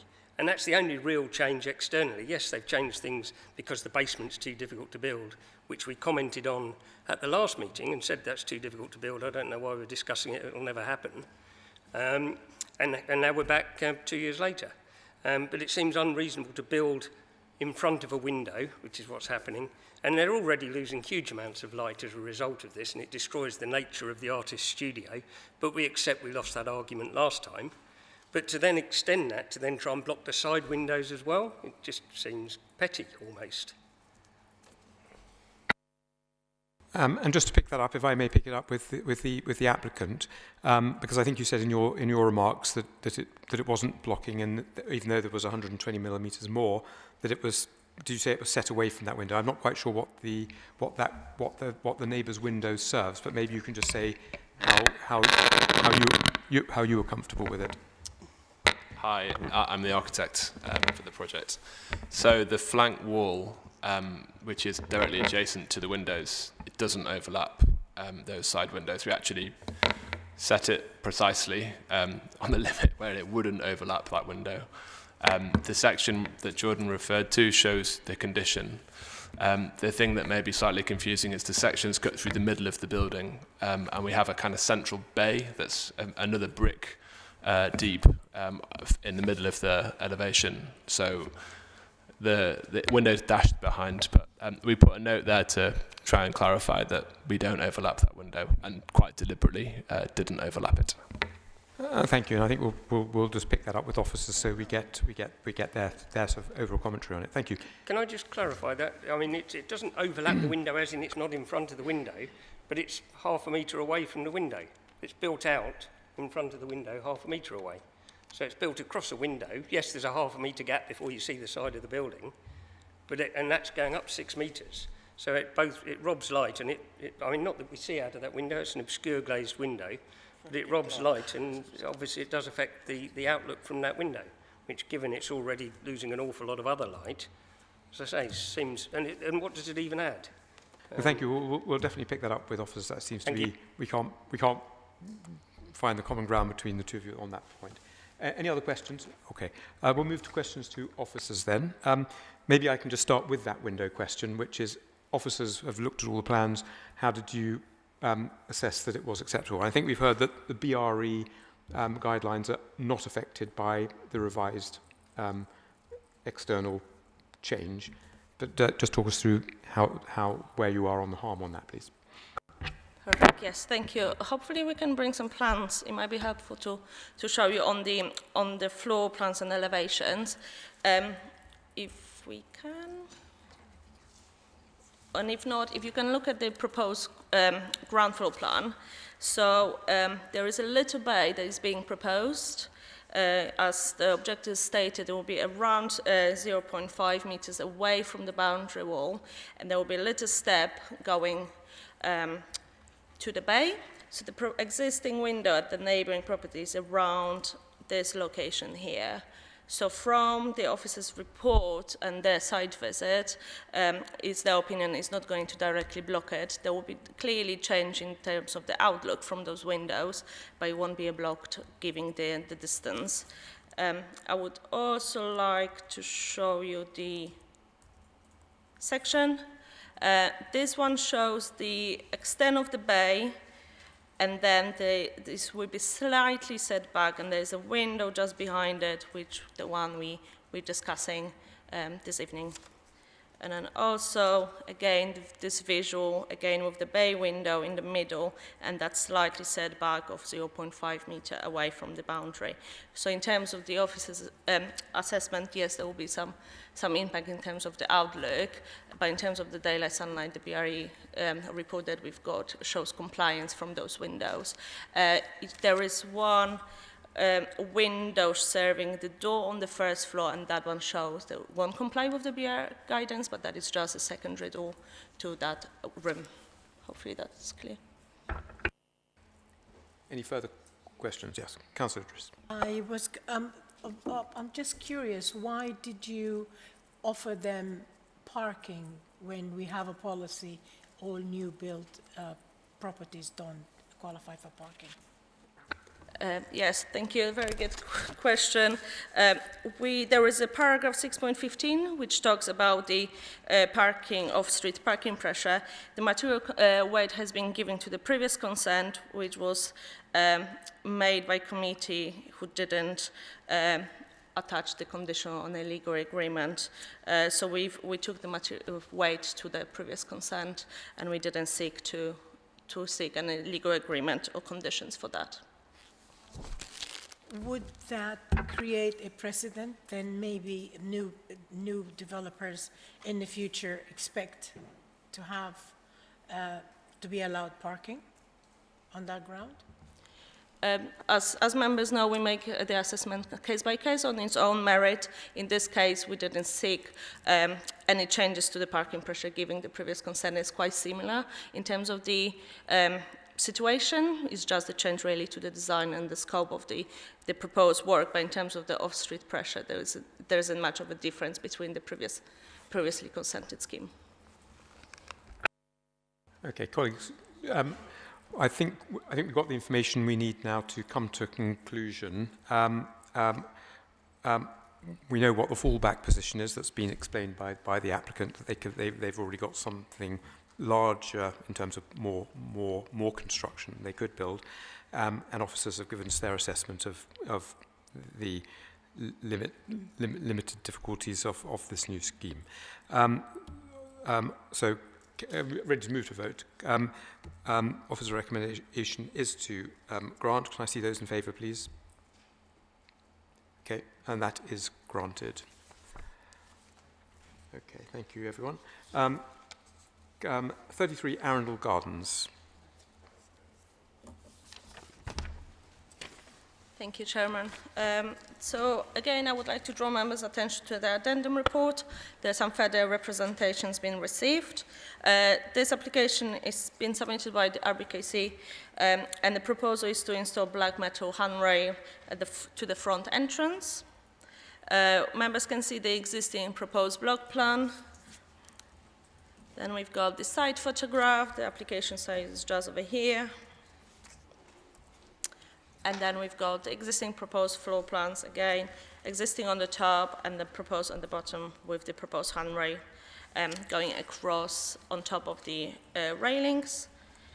And here are just examples of some proposed handrails that are being proposed. And the recommendation is to grant subject to conditions. That concludes my presentation. Thank you. I can see Sophia down there. Thank you for waiting. I know you've got 2 cases now. Thank you. We have no problems with the installation of these railings. Sorry, before I start, can I ask, have you received the supplementary comment we put in last week?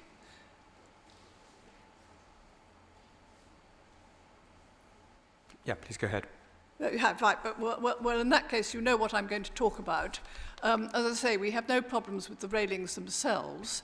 They're necessary for somebody who's in the building, and we accept that. But they're what our king would call a carbuncle on a well-loved terrace, and there's probably not much that can be done about that because they are functional. And what we asked for is that there should be a personal permission, which is fairly standard, and we've quoted another couple of recent cases. So that is basically all we're saying is, please, can this be a personal condition so that when the person who needs them departs, the carbuncle can be removed? Got it. And your point was very clear as you had written it. I think officers may have something to add if we go.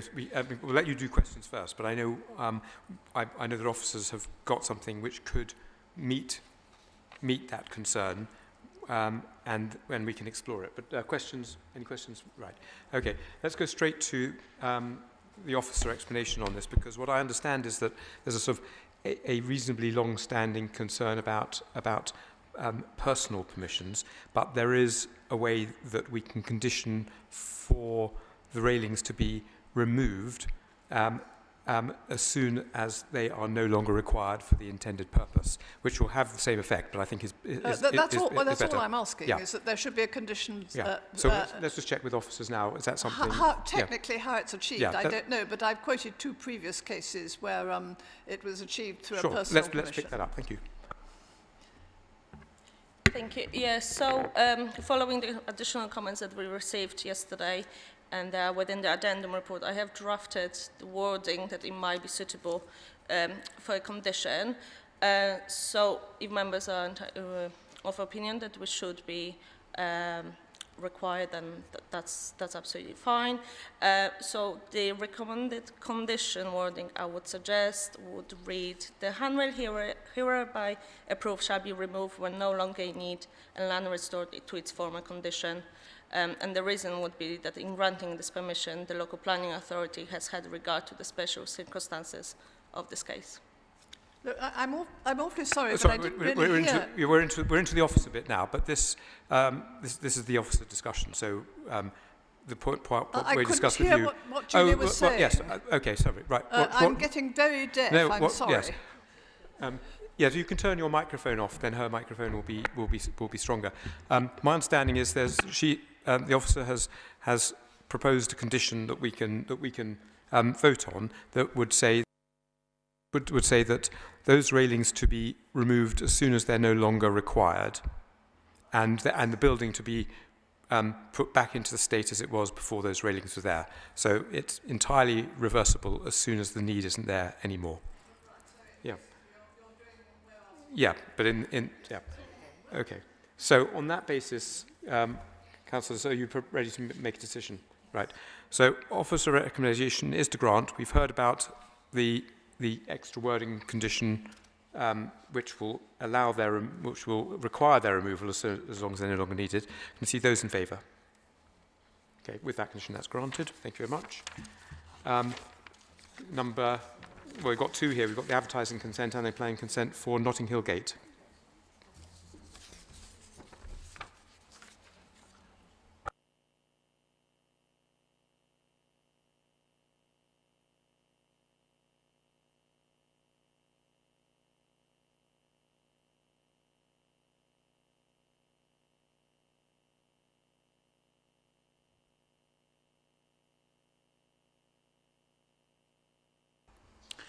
Thank you, Chair. The two applications before us are for the Planning Permission and the advertisement consent for 50 Notting Hill Gate. I'd just like to draw members' attention to the addendum report for the advert consent application.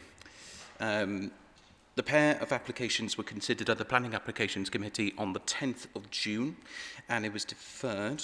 The applicant was to provide further information relating to the existing usage, functionality, and evidence why the new BT street hubs need to be larger than the existing InLink units. So just to show members of the Planning Applications Committee the existing InLinks that are on the site.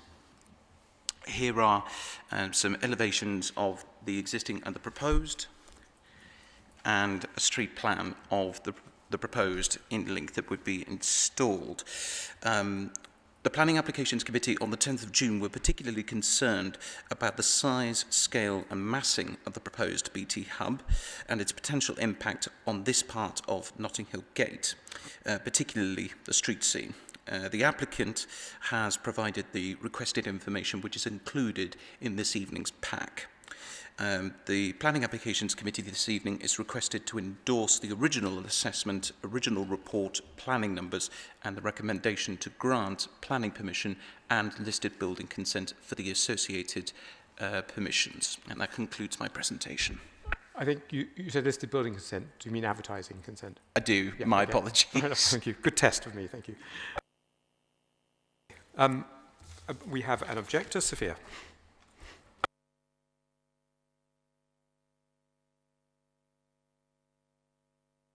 Sorry, yes.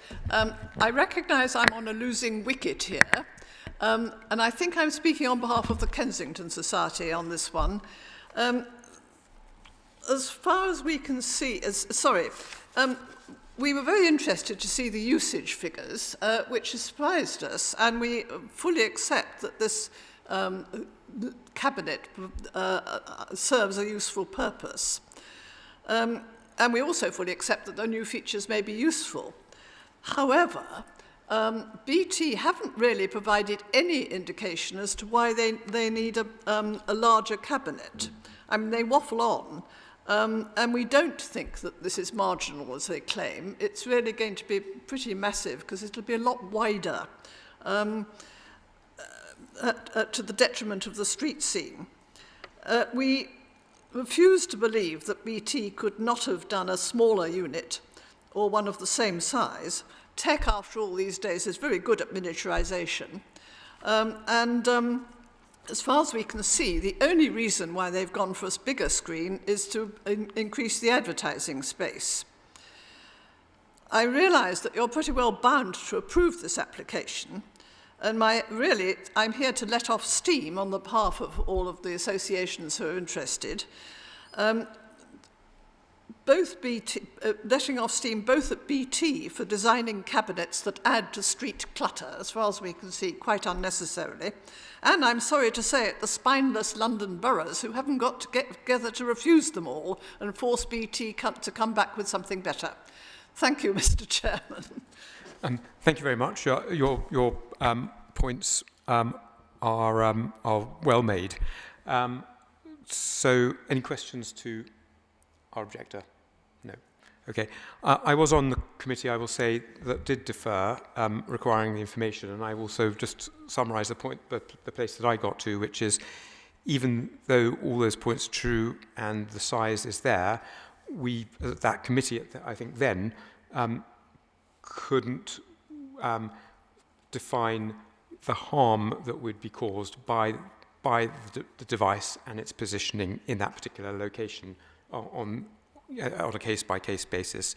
But we've now been given the information that we did ask for at that time, which was that what was the purpose of it and was it needed at all? And that they have come back with that specific information. So maybe I can just ask for our clarification now to officers. How did you assess that this didn't cause the increase in harm that would give us a reason to refuse it? So when the application was originally assessed so that it would then be observed at the Planning Applications Committee back on the 10th of June, prior to that, officers had reached out to our colleagues in transport who were satisfied with the proposed development in that regard, which they were able to give comment in relation to the street scene as identified on the street floor plan as provided for this application, even with the increase in width of the proposed BT hub, there would still be, as according to the drawing, 3.8 metres of width of that particular pavement whereby the BT hub would be. So it allowed a sufficient functionality of that bit of the street along that part of Notting Hill Gate. And due to the presence of it, it was there. I just also want to clarify a point that was also raised previously on the 10th of June in terms of the increase in size, that in terms of the actual increase in width, it was 30 centimetres in comparison to the existing in link that is there on the site. Thank you. Questions, officers? Sorry, so to clarify, presumably the increase in size is to increase advertising space. Is that correct? So there would be a bigger screen as a result of the proposed BT hub that would be in place.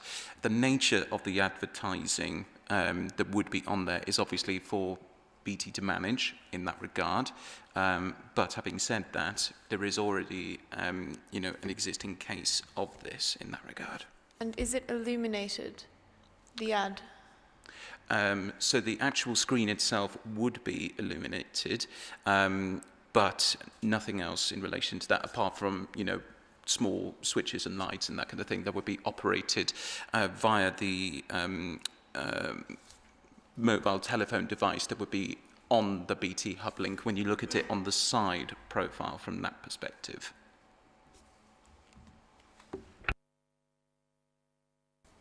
Can we control the brightness, the illumination?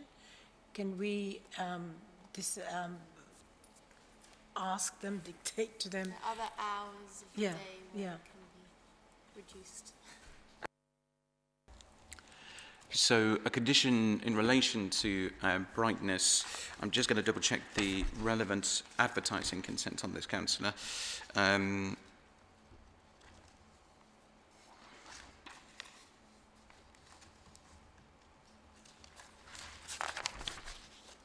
So there was a brightness limit condition included on the previous advertising consent.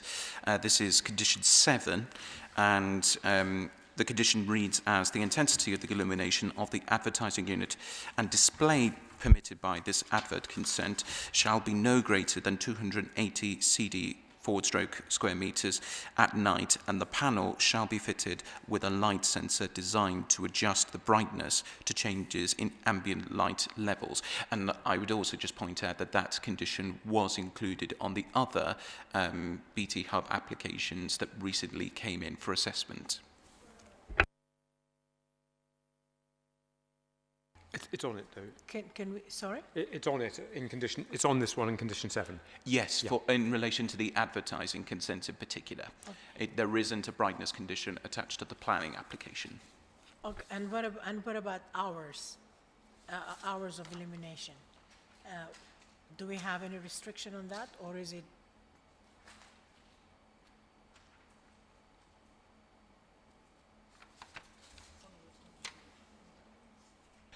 No, there isn't a condition attached to the original advertising consent recommendation for the hours of operation. Can we add? Can we add one? Can we add a condition to that? Well, I think there have been similar cases that I've definitely sat on where I've sort of objected to illuminated ads, and I've been told that they'll be like throughout the night, or if it would be a distraction to drivers and so on, that it could be controlled in some manner. It's an interesting point. I think I've definitely seen control of when the adverts can be for the big banners outside shops or big displays. But for the BT ones or other street level ones, I don't think I've seen a switch off time for them. And so this would just be This would be consistent with the existing hour the existing non-control of the hours would be consistent. That's right. Yeah. And also consistent with all the other planning permissions that we have issued recently without such a condition on them. Yeah. So I think what's in front of us, we've got the planning permission itself, which we can take a vote on, and then the advertising consent, and then we've got the same thing again coming up in another case. To me, the answers that we required have been given, and I don't know whether we have been able to come up with any reasons that the harm would be too great to not have them. But we've done it in the past, and my concern is if we don't do it here, then it will be free for all going forward. We need to have an element of control in how things are advertised in our borough. So are we talking about the planning permission of the device, or are we talking about the advertisement consent? It's the light and the hours, the brightness and the hours. Okay, should we? I don't know if this is a material concern, but I just do not see how these really dreadful looking boxes and illuminated ads has any sort of positive impact on the streetscape. Or the lives of the residents. Yeah. I was just saying, in the context of where they are, in this particular case, knowing that bit of Notting Hill Gate, it is quite lit already with all sorts of shop signs and other things. And that's, I think, what we got to last time is there may be areas which are more sensitive. Is this one of them that we'd want to take the issue with? Up to you. If you think you can find some reasons, then suggest them. But so we've got 2 votes to take on it. I don't know whether you're ready yet to come up with a vote on to decide on a vote for the first one, which is the actual planning of the equipment, and then the second one with the advertising. Yeah. Why is it bigger again? What's the justification? It's for a bigger advertisement. So the first what we're being asked to vote on in the first application is also an ad-related proposal. Is that not correct? I mean, given the reason for the increase in size, I just jumped in from what I see it is that the first one is the object itself, and therefore the size is an element. It's larger in every respect than what's there now.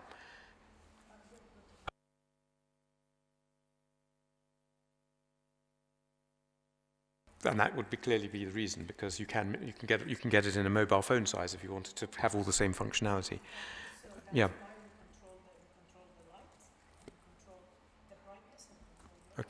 And that would be in the advertising consent, which comes first. So, what I'm trying to get to, I suppose, is are you ready to take a vote on the equipment, the first bit, which is the planning permission on the equipment? Okay. Officer recommendation is to grant. Can I see those in favour of granting? Can I see those against? Okay, so the reasons that you have stated were, maybe you want to highlight them again, but we had it in the discussion.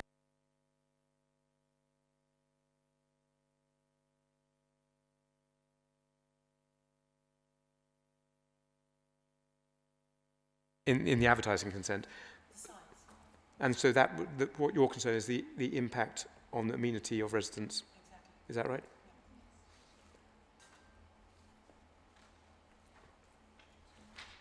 Do officers have wording for that based on our discussion? I'm just going to have a look at who the nearest residents are. Yeah. And can I just also double check, is this in relation to the planning permission or the listed building consent? I assume the planning permission first and foremost. Is there listed building? No. Sorry, advertising. Yeah, we haven't done the I keep on doing that mistake. I we haven't done the apologise. advertising But I one mean, yet, but, first and foremost, the planning and then the advertising consent. Right, okay. And if it isn't just residents, I'm presuming that it would be, as you've described it, it's the other users of the street and the conservation area. Yeah. So impact on and it is the conservation area there is. It is within Pembridge. one, yeah. It's Pembridge.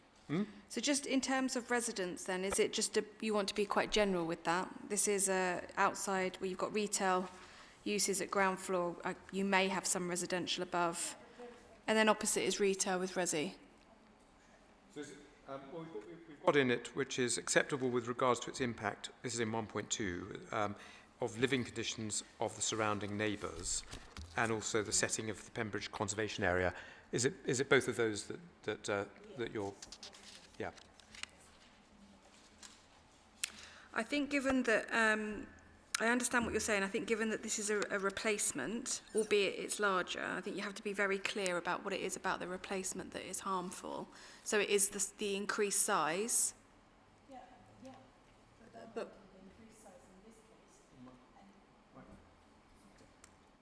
the increased size in this case, because it is in preparation for the advertisement, and then when we go to the next stage, we'll object for the advertisement. Sorry, what is it about the increased size? The increased size, I don't understand why is the size bigger. We had something existing. That's not a reason to refuse it. You've got to come. Okay, well, I'll give you my thoughts, my feelings, and I'll let you guys, the professional, cook it up professionally. Be the planning reason, otherwise exactly. the costs of appeal. I think when we add new sort of modern structures to a conservation area, which, I mean, I don't know why we would do that in the first place, but when they're already there, I think you sort of need to minimize the impact they have. Exactly. So approving a proposal to increase the size has an impact on the conservation area, surely. Because the goal is always to sort of minimize any sort of dramatic changes in a conservation area. okay, so increase in size, scale, and massing would fail to preserve or enhance the character and appearance of the conservation area. And in terms of living conditions, or would you like to just focus on the conservation area for the planning application? It doesn't improve the conservation area. It doesn't improve.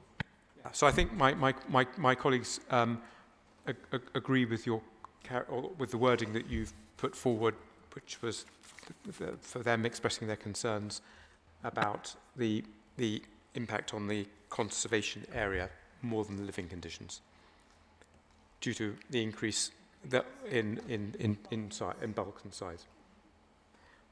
Okay, that's helpful. And yeah, so you haven't formally voted on that. okay, so yes. So with those reasons, the question is: do we want to propose the reasons for refusal? Well, it's against the recommendation, so there should be a proposer. Okay. So Councillor just proposed, Councillor Vedeniuk seconds.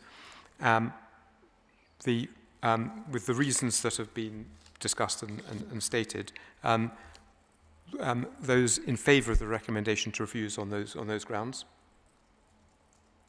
Yeah. So two have refused, and I don't know what I can do here because it's already been voted against. But yeah, I'm abstaining. Yeah. Yeah. Yes, abstain on that. Okay, and now we move to the vote on the advertising consent. So I know that one colleague expressed concerns about the level of brightness, but that is in the conditions. And then... But isn't it by the by if you refuse the equipment? Do you want to put your mic on? Yeah. So if you refuse the equipment, don't you automatically refuse the advertisement? No, you can. If there is no equipment, where are you going to advertise it? I mean, you can approve it, but you're right. There's no equipment for it to go on, so it's a rather strange decision. Yeah. I think just before you do make a decision, just to remind you that in terms of what you can assess with an advertisement consent, it is visual amenity and public safety. So you did talk about brightness, you did talk about, which can be controlled by condition, but interestingly you've talked about the fact that it would be on 24/7. That is quite usual for phone boxes, but it is something that you could take. If you've got particular concerns with it in this area, then I would suggest that you might want to look at that in respect of amenity. We have had comments from our highways team, and they are satisfied that on grounds of public safety, it would not be dangerous for road users and things at night, even at night, in terms of the illumination. So yes, I would, given your concerns about living conditions, you may want to just focus on that. Okay, so Walla first. Where are you on the advertising consent? Sorry. So this advertising, as I said, yes. what are your comments about it? My, before we move my to a vote? comment is it will, the brightness and the hours. Yeah, so So the that's already brightness conditioned. condition, why are you not satisfied with that? Because I feel it's a conservation area, and yes, and it is predominantly commercial, but there are people living there in every commercial area in this country. But, So for the amenity of people and and their environment. Okay, I'm sorry, I'm just trying to advise you as best as I can, but there are illuminated shop fronts up and down Notting Hill Gate on that side as well, so they are in the conservation area, so there's got to be a clear distinction about the harm, why that would be harmful versus existing illuminated shop fronts. That you need to be able to we need to be able to justify it. Yeah, Sonia, comments. I don't believe that this improves the conservation area. I understand it's a commercial street, and I understand there are lots of shop front advertisements or there may be illuminated signs on the shop fronts, but this is not on the shop front, it's on the other side of the pavement, and even with the photos that we've been given today show that it attracts lots of rubbish around. Like, if you look at the photos that we've been provided with, I don't know why, but there's just rubbish all around this structure, and so I think it sort of sets a new precedent to say, well, we have the shop front windows, and then on the other side of the pavement, we somehow allow a whole new sort of set of structures or electronic devices or ads. So it's not exactly the same as the shop front. And of course, people are walking along the pavement, so they need distinguish, space. because we've got two different things. One is the structure itself. Well, it's not the advert probably that's attracting the rubbish dumping. But I think that is actually a useful point that was in the photographs. And you could say it's impossible to get to the phone box to use it because it's so surrounded by rubbish. And so, but that one isn't. That one has been refused. For the advertising, do you have a problem with the brightness? Well, you said, Sonia, do you have a problem with the brightness condition, or is that condition giving you control? I just think there's such a thing as excessive advertising. And a decision needs to be taken about whether in a conservation area we want a nice sort of high street with some nice shop front windows, or whether we want to want the street to become a sort of very heavily advertised area. Right, so it's actually your objection is harm to the conservation area from the increase in advertising by if this advertising consent was to be granted.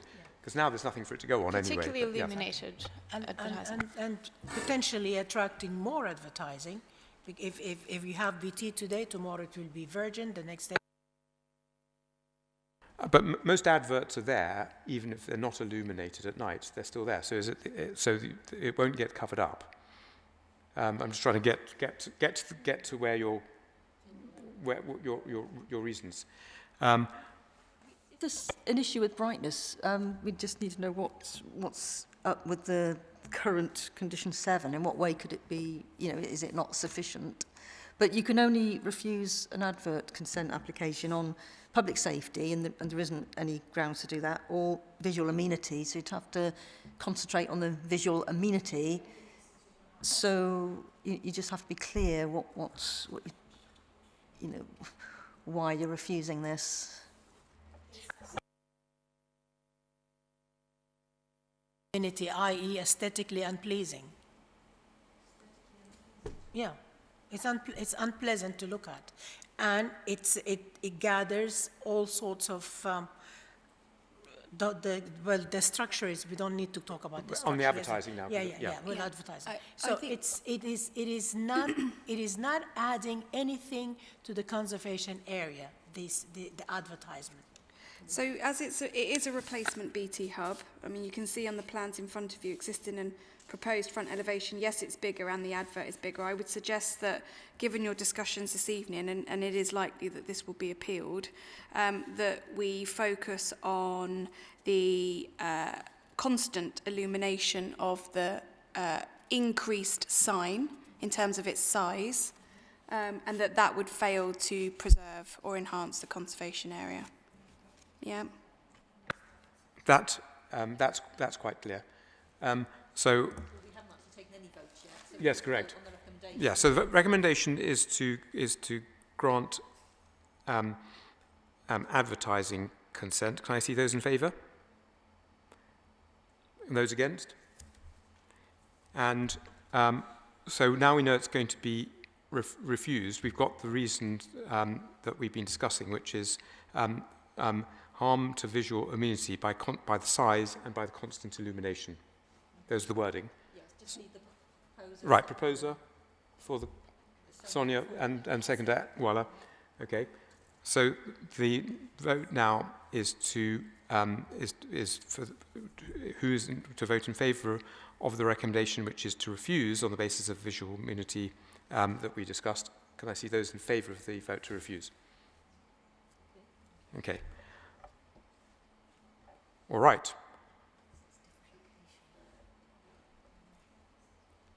So the next case is Northside Kensington High Street, BT Hubs. Thank you, Chairman. I'll make this presentation incredibly quick because it is very, very similar to the previous pair of cases that we've just observed.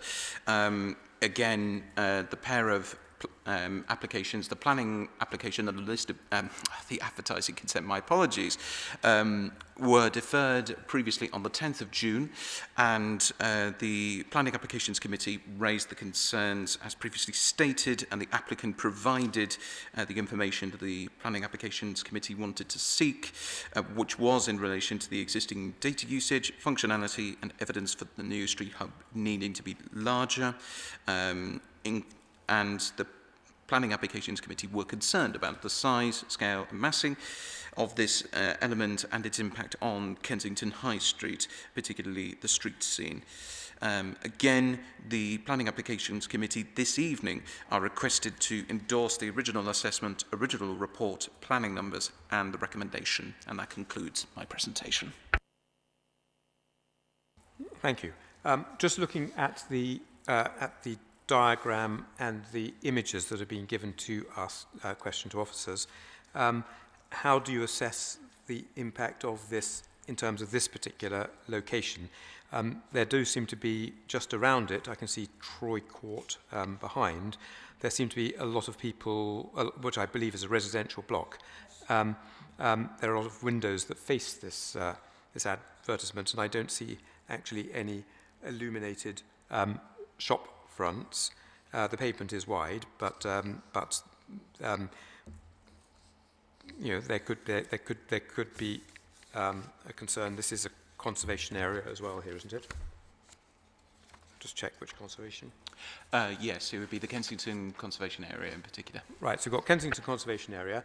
I'm getting into the way of thinking of my colleagues here.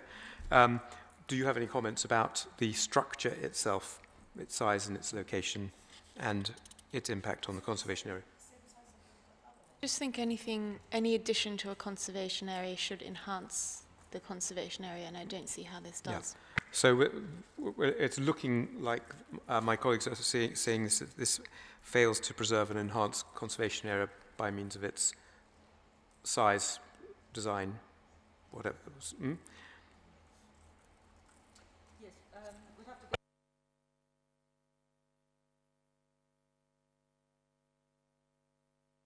So recommendation is to grant. Can I see those in favour?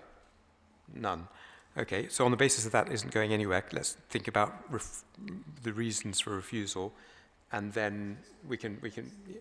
Well, are there any other? I think here, because last time we didn't talk about residential, but this one I see that it's located directly outside a lot of what look like Troy Court. I think it's residential there. Is the residential amenity as well as the impact on the conservation areas. That's what's on your concerns. Okay. Sorry, officers, sorry. Yeah. They're talking.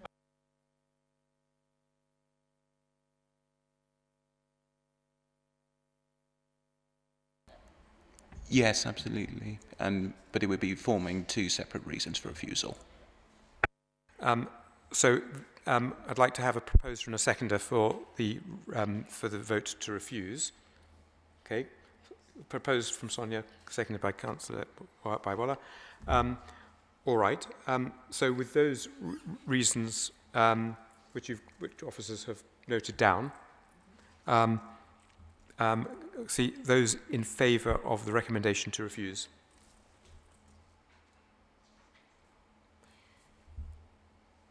Okay, so that's the Planning Commission. That's the Planning Commission. Now on to advertising consent. Okay, so we have two reasons that we have two issues. One is public safety, which we didn't manage to qualify last time. The other is visual amenity. Is this the visual amenity? Visual and public safety. What's the public safety one here? We didn't have it the last one. Visual amenity is where we got to, yeah. So, sorry, can we just check what the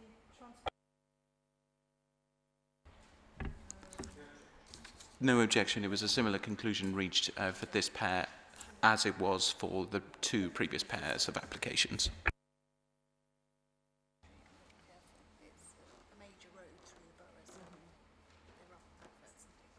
yeah. I mean, in that, for advertising consent, which is just reminds us where we're on now, just looking at the visuals that we've got, even though actually I can only see I can see non-illuminated shop signs as the only advertising in the image, and it may be that there are some elsewhere. It is a high street, but if we're looking to speak a reason, there isn't a public safety reason, is what I'm picking up. But on visual amenity, as we were saying, for constant illumination. Is amenity part of advertising consent, or is it only visual amenity? Yeah, visual amenity, but not public. And public safety. Public safety as well. I thought that was non-issue. No, it is, but they're the two things. Yeah. Sorry, yes. So we don't have a public safety issue, but we do have a visual amenity issue. Same reasons as we rehearsed before. Proposer for recommendation to refuse, Waller. Seconder, Sonia. The recommendation now, the motion is to refuse, because I see those in favour of refusing on the grounds of visual amenity. Okay, so that is refused. Thank you. Refused. Okay, are people happy now to run through, because we're out of speakers. We'll keep running through. If you need to have a break, tell me. I have got Henry Dickens Court Playground.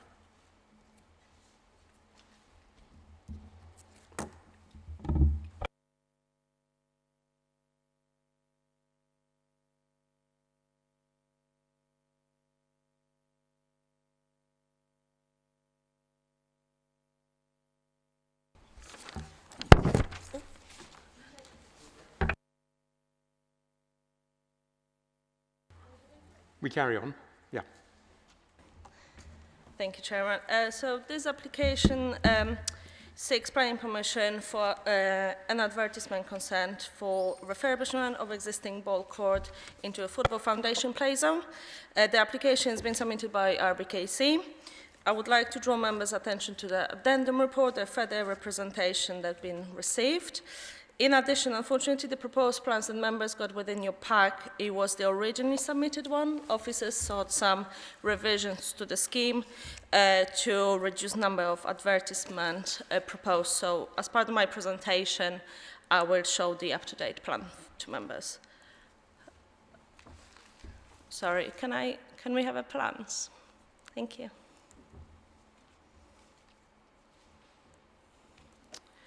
So members can see the existing plan with the existing ball court. And then this is the proposed plan. I just want to highlight, we've received plans to amend and reduce number of advertisement consents. So there is now 2 on the long elevation and 1 on the smaller one. And recommendation is to grant planning permission and advertisement consent. Thank you. Thank Questions to officers?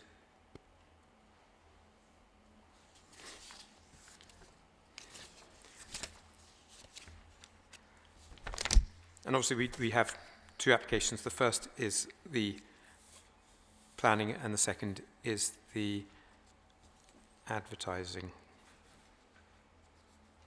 Is that right? Yeah. That's correct, yes. Okay. All right. If no particular comments, ready to move to a vote? All right. Officer recommendation is to grant for the Planning Commission. Those in favour, please show. That is granted. And advertising consent. What is the advert?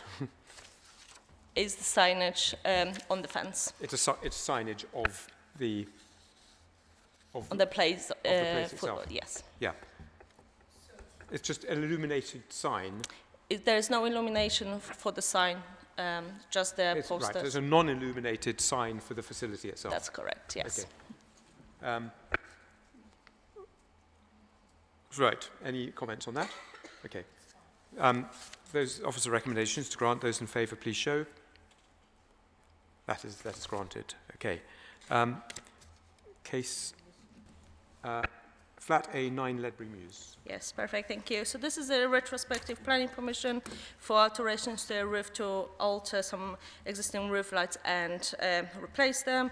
There is an area view which members consider as a variation in terms of the roof lights in the area, and the photo on the right-hand side shows the existing front elevation. As members can see, the roof is highly visible. The recommendation is to grant planning permission.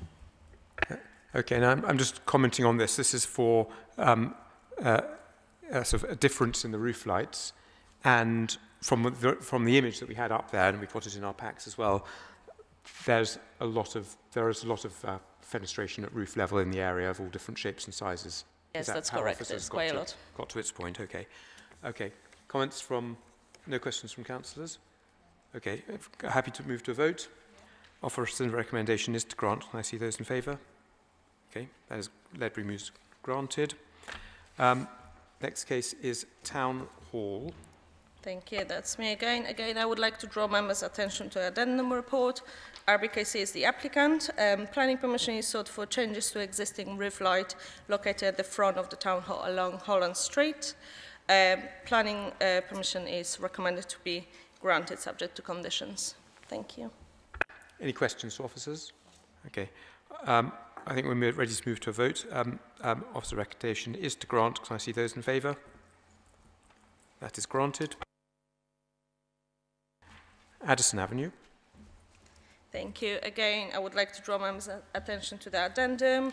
This is a part retrospective permission that is being sought for erection of a single-storey outbuilding and works to a rear wall, including creating a new pedestrian access from Princess Place. And the recommendation is to grant planning permission and listed building consent. Thank you. Got it. Okay. Any questions? So on the planning consent, first, can I see those in favour? Okay, that is granted. And for listed building consent, no questions? Can I see those in favour? Listed building consent is also granted. Harrods.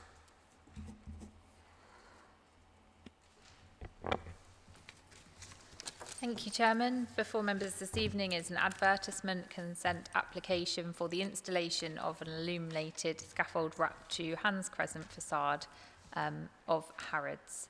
The recommendation is to approve, and members' attention is drawn to the addendum report. Thank you, Chair.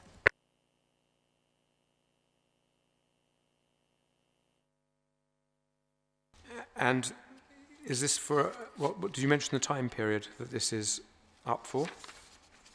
Just check this.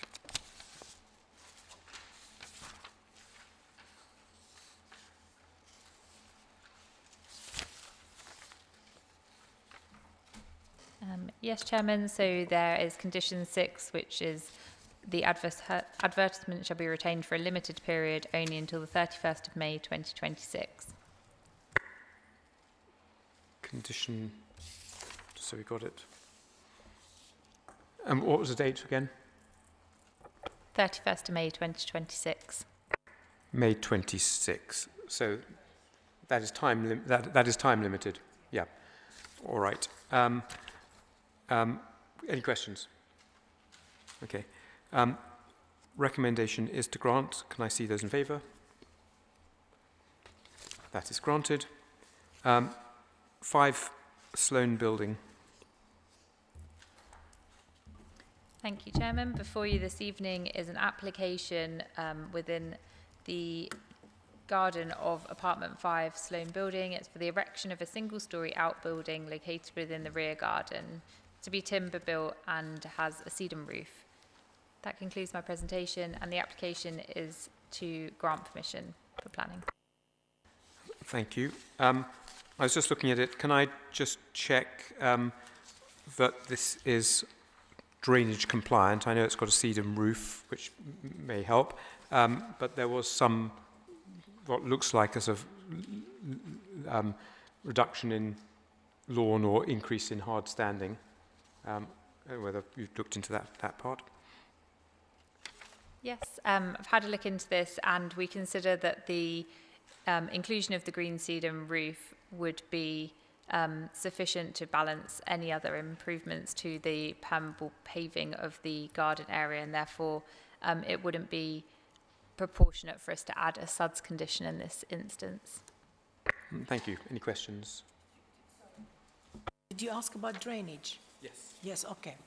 Because that was one of my concerns. The other one is there going to be any light in the structure, and will it affect neighbors? So there is no external lighting proposed as part of this application. There would, I assume, be lighting within the structure, and there is glazing to the front of it, so there could be some light spill, but it's not enough to warrant refusal under GB 10 of the local plan, which concerns light spill for neighbours. Okay. If no further questions. Happy to move to a vote. Officer recommendation is to grant. Can I see those in favour? That's granted. 82 Redcliffe Square. Thank you, Chair. This is an RBKC own application, hence why it's before committee this evening. There's been no objections to this application. It is for the replacement of existing aluminium casement windows with new aluminium casement windows on a like-for-like basis. The officer's recommendation is to grant planning permission, and that concludes my presentation. Thank you. Thank you. Any questions? Okay, ready to move to a vote. Recommendation is to grant. Can I see those in favour? That is granted. 84 Redcliffe. Again, same proposal as next door for the replacement of existing aluminium casement windows with like-for-like replacements of aluminium design. Again, this is an RBKC own application, hence why it's before you this evening, and the officer's recommendation is to grant planning permission. And that concludes my presentation. Ready to vote? Okay. If you're in favour, please show. Okay. 84 Redcliffe Square granted. 7 Bramerton Street. Thank you, Chairman. Before you this evening is an application for the construction of a new basement level, rear extensions and internal alterations and associated works. The application has been assessed against our basement policy and is considered to be acceptable in regard to CD11 and the basement SPD. The officer's recommendation is to grant planning permission subject to conditions, and that concludes my presentation. Thank you. And others have been done in the street in the same way, have they? I mean, I think I've seen in the past. It's a one way, and obviously there's a CTMP required.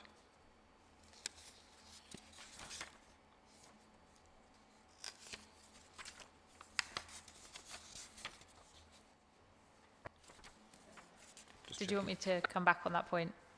There have been others in the surrounding area, but based on the facts and, of this case alone, it would be considered to be in compliance with that basement policy. Okay. CD11, and there is a CTMP condition. And there is a CTMP condition. Okay, so it's policy compliant with CTMP required. Okay, and also, does that include how they're going to clear the debris from the building? Are they going to use special cars, or is it vehicles, or is it going to be, because the street is one way and it's very narrow, fairly narrow? Yep, so the CTMP that was submitted as part of the application has been reviewed by Highways colleagues, and they found the principles of constructing a basement here would be acceptable, but they have asked for that detailed CTMP by condition, which should include all of those issues around spoil removal. It's not the first time anyways in that street for a basement, so yeah. So I've just read a few of the concerns from letters objecting to the application around new windows overlooking private rooms. Could you confirm whether that is or is not the case?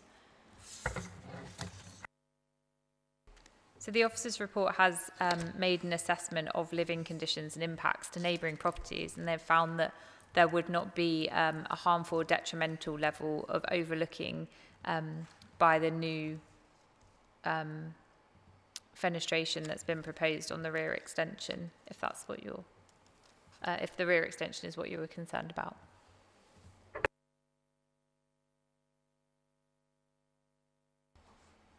Okay. People ready to move to a vote? Yeah. Okay. Officer recommendation is to grant. Can I see those in favour? Bramerton granted. 15 Gloucester Road.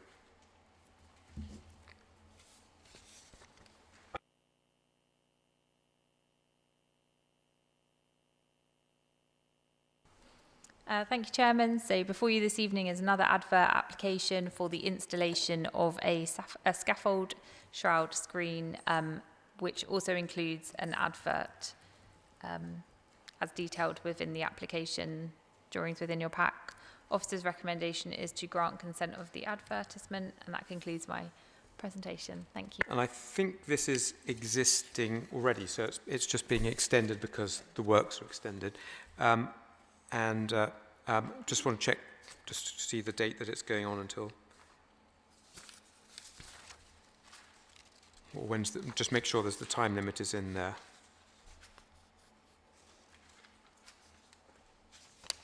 Yep, so the limited period for this advertisement is 6 months of the date of this permission that it shall be removed. Okay, so yes, it's time limited to 6 months, and just noticing whether there is not only the brightness control but also the hours of illumination. Okay, recommendation is to grant. Can I see those in favour? Gloucester Road granted. Hogarth Road. Thank you, Chairman. So before you this evening is a Section 73 application regarding the hotel at 32 to 36 Hogarth Road. The Section 73 variation application is seeking the relaxation of Condition 1. Relaxation of Condition 1 would allow for non-patrons of the hotel or hotel guests to access the basement level restaurant. So the condition would be altered to allow members of the public to use the restaurant that's currently in the hotel. Officers have assessed this application and are recommending that that the Section 73 application is granted, and that concludes my officer's presentation. Thank you. Thank you. Any questions? Okay. I think it's quite standard for hotel restaurants to be used by members of the public as well, so it's not massively out of step. The vote, ready to vote. Can I show those who are in favour of the recommendation? Okay. Hogarth Road granted. Variation. Earls Court Road. Thank you, Chairman. Before you this evening is an application for the discharge of details by conditions.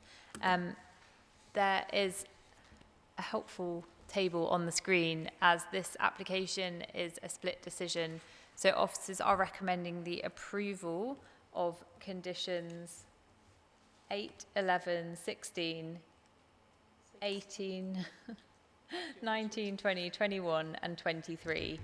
And we are recommending the refusal of condition 5. Condition 5 is for the construction traffic management plan, and it has not been demonstrated that the CTMP is sufficient with regard to our highways officers' consideration of that. So they have recommended that we refuse that specific condition. And can I just ask, because I think what you said might have been slightly different from the numbers of the conditions that we were reading out, because, yeah, so 6, 11, 16, 18, 19, 20 and 23, is it?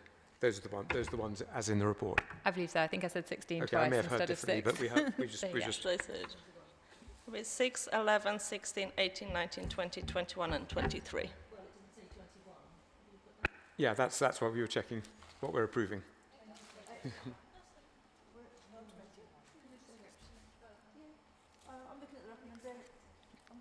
Yes, but it says in the report that condition 21 doesn't require formal approval. And no decision is required with regards to this condition, so the recommendation doesn't actually include it. That's correct. Okay, so the numbers printed for us to approve are that's the one, and also recommended to refuse condition 5, which is the CTMP, which fails. Yes. Yeah. As part of the same recommendation. As part, yeah. So it's one single vote to approve that lot and to refuse that one. Okay. Those in favour of the officer recommendation, please show. Officer recommendation, as set out, is granted, approved. Okay. 23. Last case, Kensington Central Library. Thank you, Chairman. RBKC is the applicant for this particular listed building consent, I can gladly say now with clarity.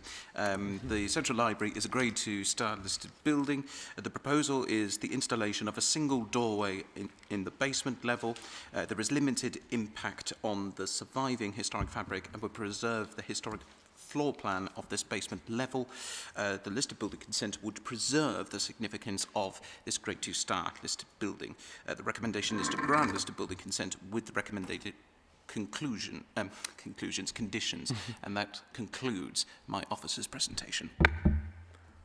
Okay. Ready to take a vote? Okay. All those in favour, please show.